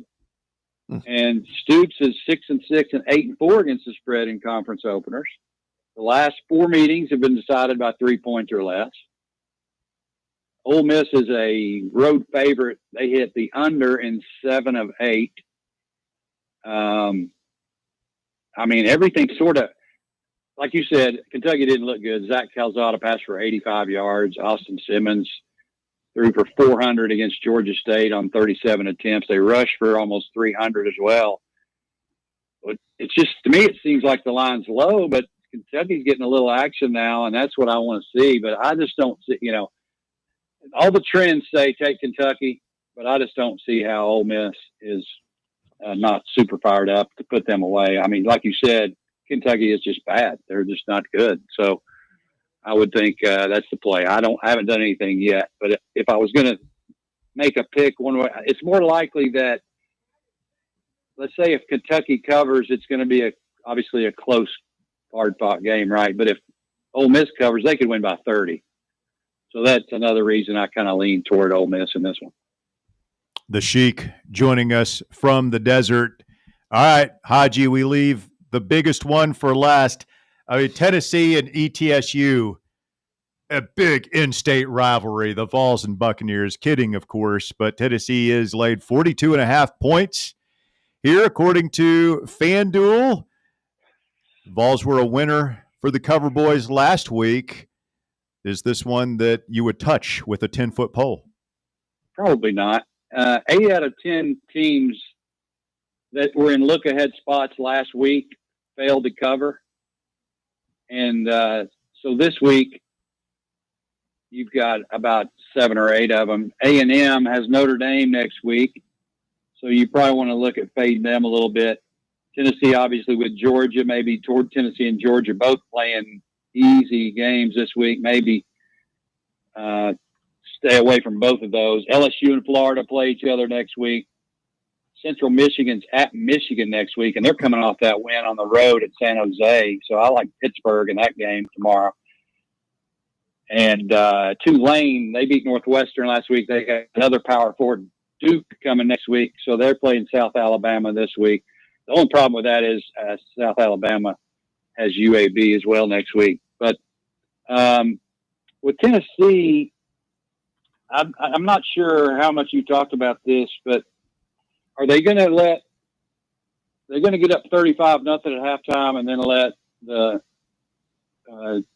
Merck or George play some, or they want to keep as much, give Aguilar as much game action as they can leading up to that game in Georgia. That's I don't know what to think about that. He didn't give the backups many reps last year, the last couple of years. So I don't know. Have you talked about that? What's your thoughts are on that? Yeah, I mean, just what you said, and nobody knows. And I think that Heupel will let Aguilar play some in the second half. He has said that a couple times through the years. He likes his quarterbacks, his first-team offense, even in blowout games, to come in, hey, let's go through some changes and everything. And this is something they haven't had to do much with Aguilar. So I could see them saying, hey, here's some adjustments we're going to make. Let's go out, see if it translates to the field, execute a series or two, and then off. But we don't know. I mean, it wouldn't surprise me if they just shut him down as well and let Merklinger go, because Joey has experience, just not here. Yeah, you want to you want to keep them from transferring, maybe, right? You want to keep them happy, give them some playing time when there's absolutely no reason not to. Yeah, I mean, that's another motivation to consider in this new age of college football we live in. I think that's more of a thing for like the Travis Smiths and Radarius Jacksons of the world, Brame, guys like that. You got to let them play in games like these. Yeah, I just don't. I don't know what to think about. I don't really care what Georgia does, but I still not. You like you said last year. By the way, it was 8.5, and that was Georgia coming off their loss on the road. They got hounded by Ole Miss, right? And the next week, everybody was full of confidence and everything. And of course, they're more than a touchdown favorite, and they do it like they do. But now that 6.5 ticked down this week after our performance, and they're slip up non-cover, which cost me a 7-0 week, by the way, in the contest. But I am definitely bitter, and so I just don't know. I think do you know what the halftime number is yet? I know we talked about that last week, and we sort of I don't know if I talked you out of it, but that first half was a nice play on the Tennessee, like it used to be. See if I can find that. I would imagine it would be 28.5, if I had to guess. If it's 42.5 up here, maybe 20, at least 24.5. They may not have it posted yet. So many games. Yeah, don't have any specials for this one yet. 42.5. Over under 56.5. I mean, the game wasn't listed for a lot of today. Like that line kind of just came out, so I figured I don't know if they'd have specials yet. No, but we'll keep an eye on it. Haji, good stuff, my man. Looking forward to hearing the Cover Boys tonight at 8. Anything else on your mind before we let you get back to getting your picks in for the weekend? I don't know, not too much. If anybody likes to stay up late, you're not going to be doing voluntary reaction tomorrow night. The late game for me is San Diego State. If you're looking for a reason to stay up, San Diego State catching 1.5 against Washington State. I think they'll win by a couple scores. So there's something for you to do tomorrow night if you don't have to get up too early on Sunday. There you have it. All right. Be sure to listen to the Cover Boys. Get all those right sides. And may the odds be forever in your favor this weekend. Haji, we appreciate it, man. We'll do it again. Enjoy the winners, everyone. Thanks, guys. Thanks, Haji. John Hodge from the Cover Boys. Be sure to check out him and Statnip tonight at 8 p.m. Those right sides are gold. Gold, Jerry. It's good stuff. Quick timeout. When we continue the shocking conclusion of the drive, we got a couple of people been holding a long time. We will bang through these phone calls when we continue. 865-966-3435. Back with more after this. The Drive. Big Orange Country's home for sports. This is Fan Run Radio. Hey, Knoxville. Surfside iced tea and vodka made with real brewed tea is only 100 calories, 2 grams of sugar with no bubbles and no troubles. That's right, zero carbonation, so it's easy to sip and enjoy. Headed to a game day or party at a friend's house? Bring an iced tea or lemonade variety pack from Surfside or try their green tea and new raspberry tea vodka. Find the can with the sunset stripes this season. Surfside iced tea and vodka, sold at bars, restaurants, and stores near you. Surfside iced tea and vodka, sunshine in a can. Must be 21 or older. Enjoy responsibly. The number one problem we see at our clinic is delaying treatment. ED can get worse. Book your appointment right now. Call 865-544-8220. Prefer privacy? Book online in under 30 seconds at menspronaknoxville.com. At our clinics, men's sexual health is the whole job. Look, I'm a normal guy too. I hate going to the doctor, but we've helped so many guys in here just like you. Even if pills have failed, our medical team is going to take the time to talk you through it. Same day in-house lab, and the treatments, well, they could change your life. Your local medical team has your back. ED, performance, Peyronie's, size and shape modeling. We tailor what works for you. I'll get to the point. Can you imagine epic performance and epic sex? Yeah, I said it. A stronger you is closer than you think. We're available right now. Call 865-544-8220 or book in 30 seconds or less at menspronaknoxville.com. Men's Pro Knoxville, making it happen.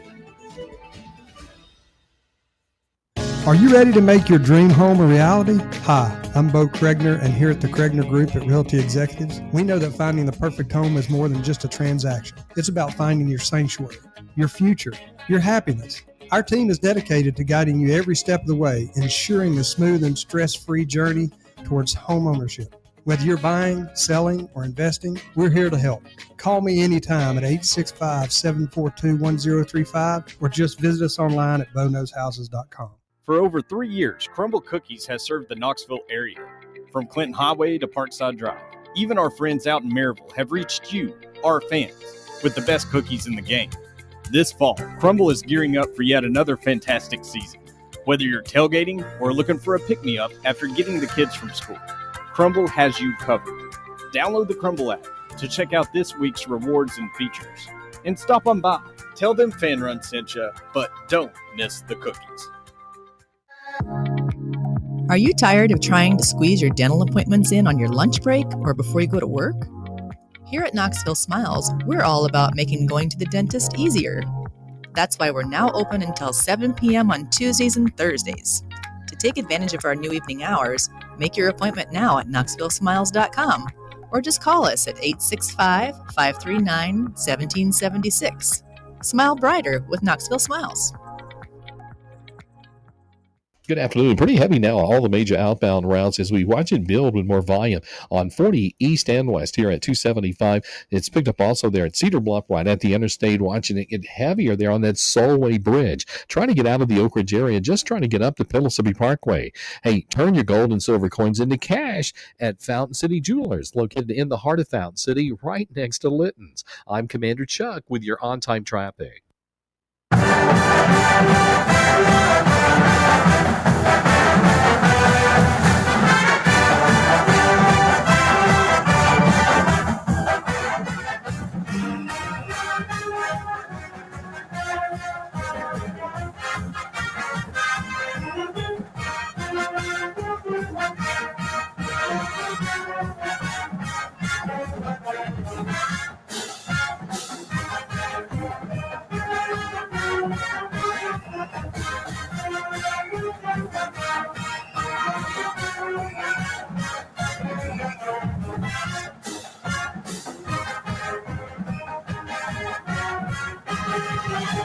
Fan Run Radio, final segment of the drive as we wrap up the week here on the show. Alongside Bob Baskerville, I'm Russell Smith. And before we get to these phone calls, real quickly here, Bob, you and I already gave our scores. Has anybody heard from Bear? Maybe get a score from Bear. I've got Tennessee winning 59-14. Bob, you had 52-19? 52-13. Walker? Give me a score. I'm going to go 41-7. Wow, you think we really call off the Dogs? I just think I think it's going to be yucky weather, and there aren't going to be too many points scored. Okay. I mean, it's still a 31. That's what, 31 points? 34? I'll be kind of mad if we only score 41 against ETSU. The weather. Just remember the weather. It's going to be disgusting. All right. I'll take your word for it. Bob says there's a window. There's a window. Keep that in mind, Rob. Love a window. There's a window. You got to love the window.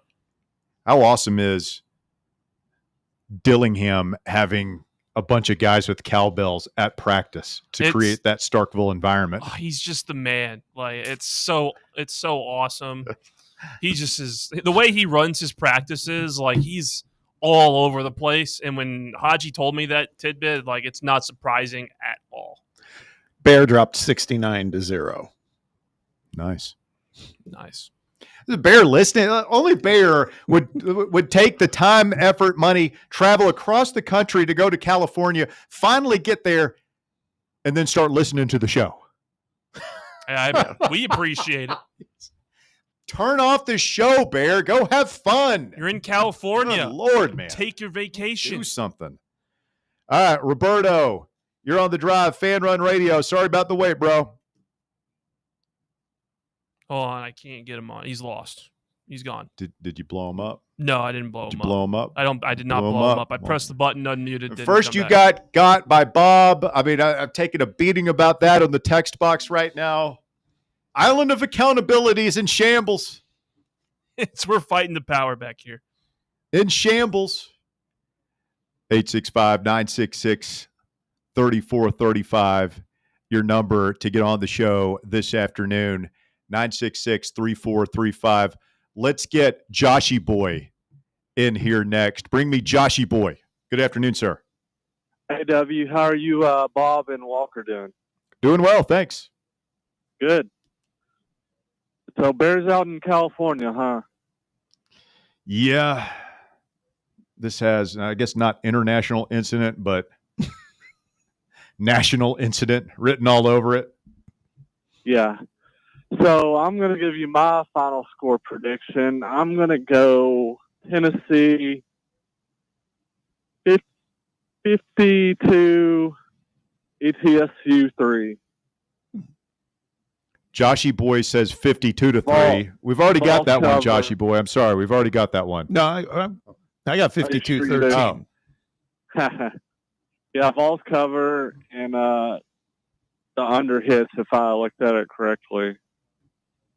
So, what I want to see from tomorrow in the game, I want to see every starter in the game, including the second, third team. I want them all to stay healthy, no major injuries. Run the ball effectively, work on the passing game, even though weather could cause the passing game to be ugly. That's basically what I want to see, and just play good defense. Great opportunity for the three-headed running back monster to pile up some yardage again. Yeah.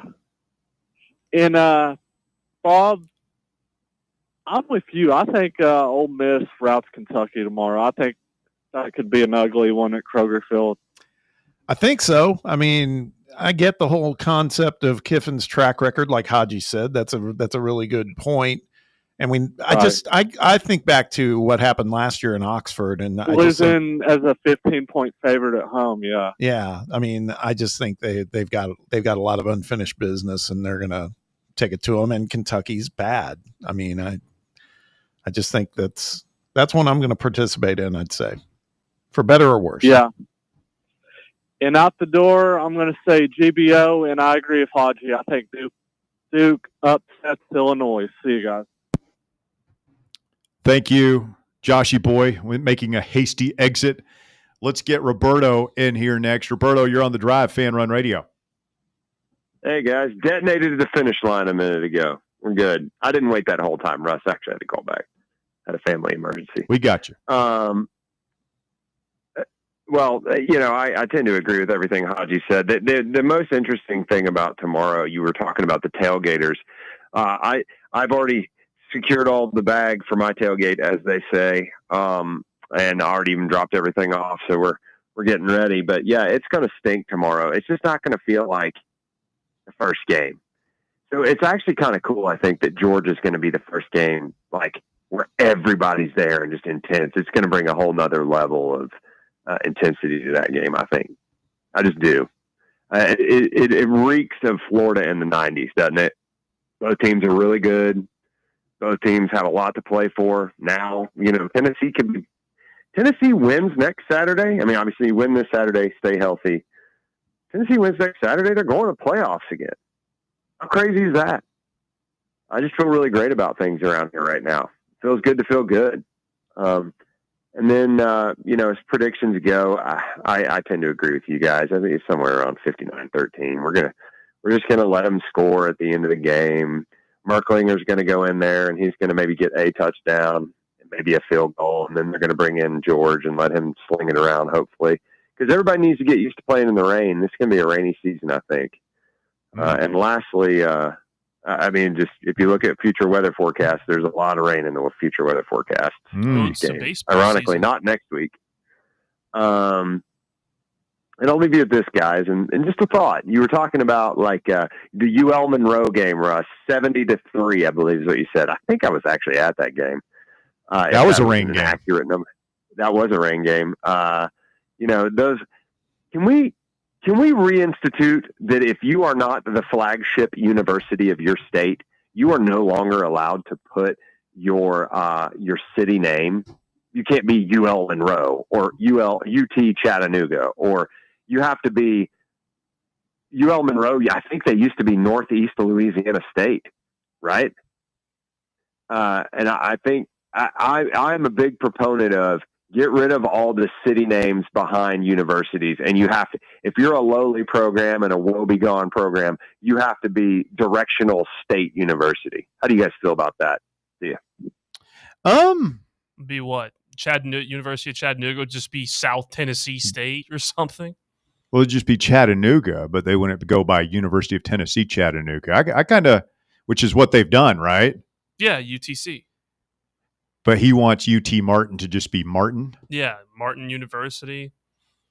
I always thought it was kind of small time, like the state, like Mississippi State is the smaller school, like Michigan State is the smaller school. Like, why is LSU the big school in Louisiana? Penn State in Pennsylvania. Yeah. Same thing. Arizona State versus U of A. It just varies from state to state, I guess. And I mean, it's a name. I mean, Ohio State. I guess technically we are a state institution. Yeah, we just too. aren't called state. Yeah. Drop the state. Real school, Florida State. Who wears the pants in that state? Arkansas State this weekend. They're going into Little Rock. Butch Jones against Arkansas. Butch Jones is ass. Got a couple of score predictions real quick from the text box. Gary says 55-17 Vols. Already got that one. Brad on X thinks it 59-7. Now I've lost it. So many. They're all, point being, they're all in the 50s. Yeah. Everybody's expecting a lot of points. Yeah, 59-7 UT over ETSU. I'm going to stick with my 41 points. It'll get the job done. It'll be disgusting football. It'll be muddy. All right, boys. Well, we got to clear out. Overtime's headed in here next. Don't forget the Cover Boys. The Scoreboard Show tonight with Tim Vols 85 and friends around 10:30. Be sure to tune that in here on Fan Run Radio. For Bob and Walker, I am merely Russell Smith. Have a great weekend. We'll talk to you after the game tomorrow on Voluntary Reaction.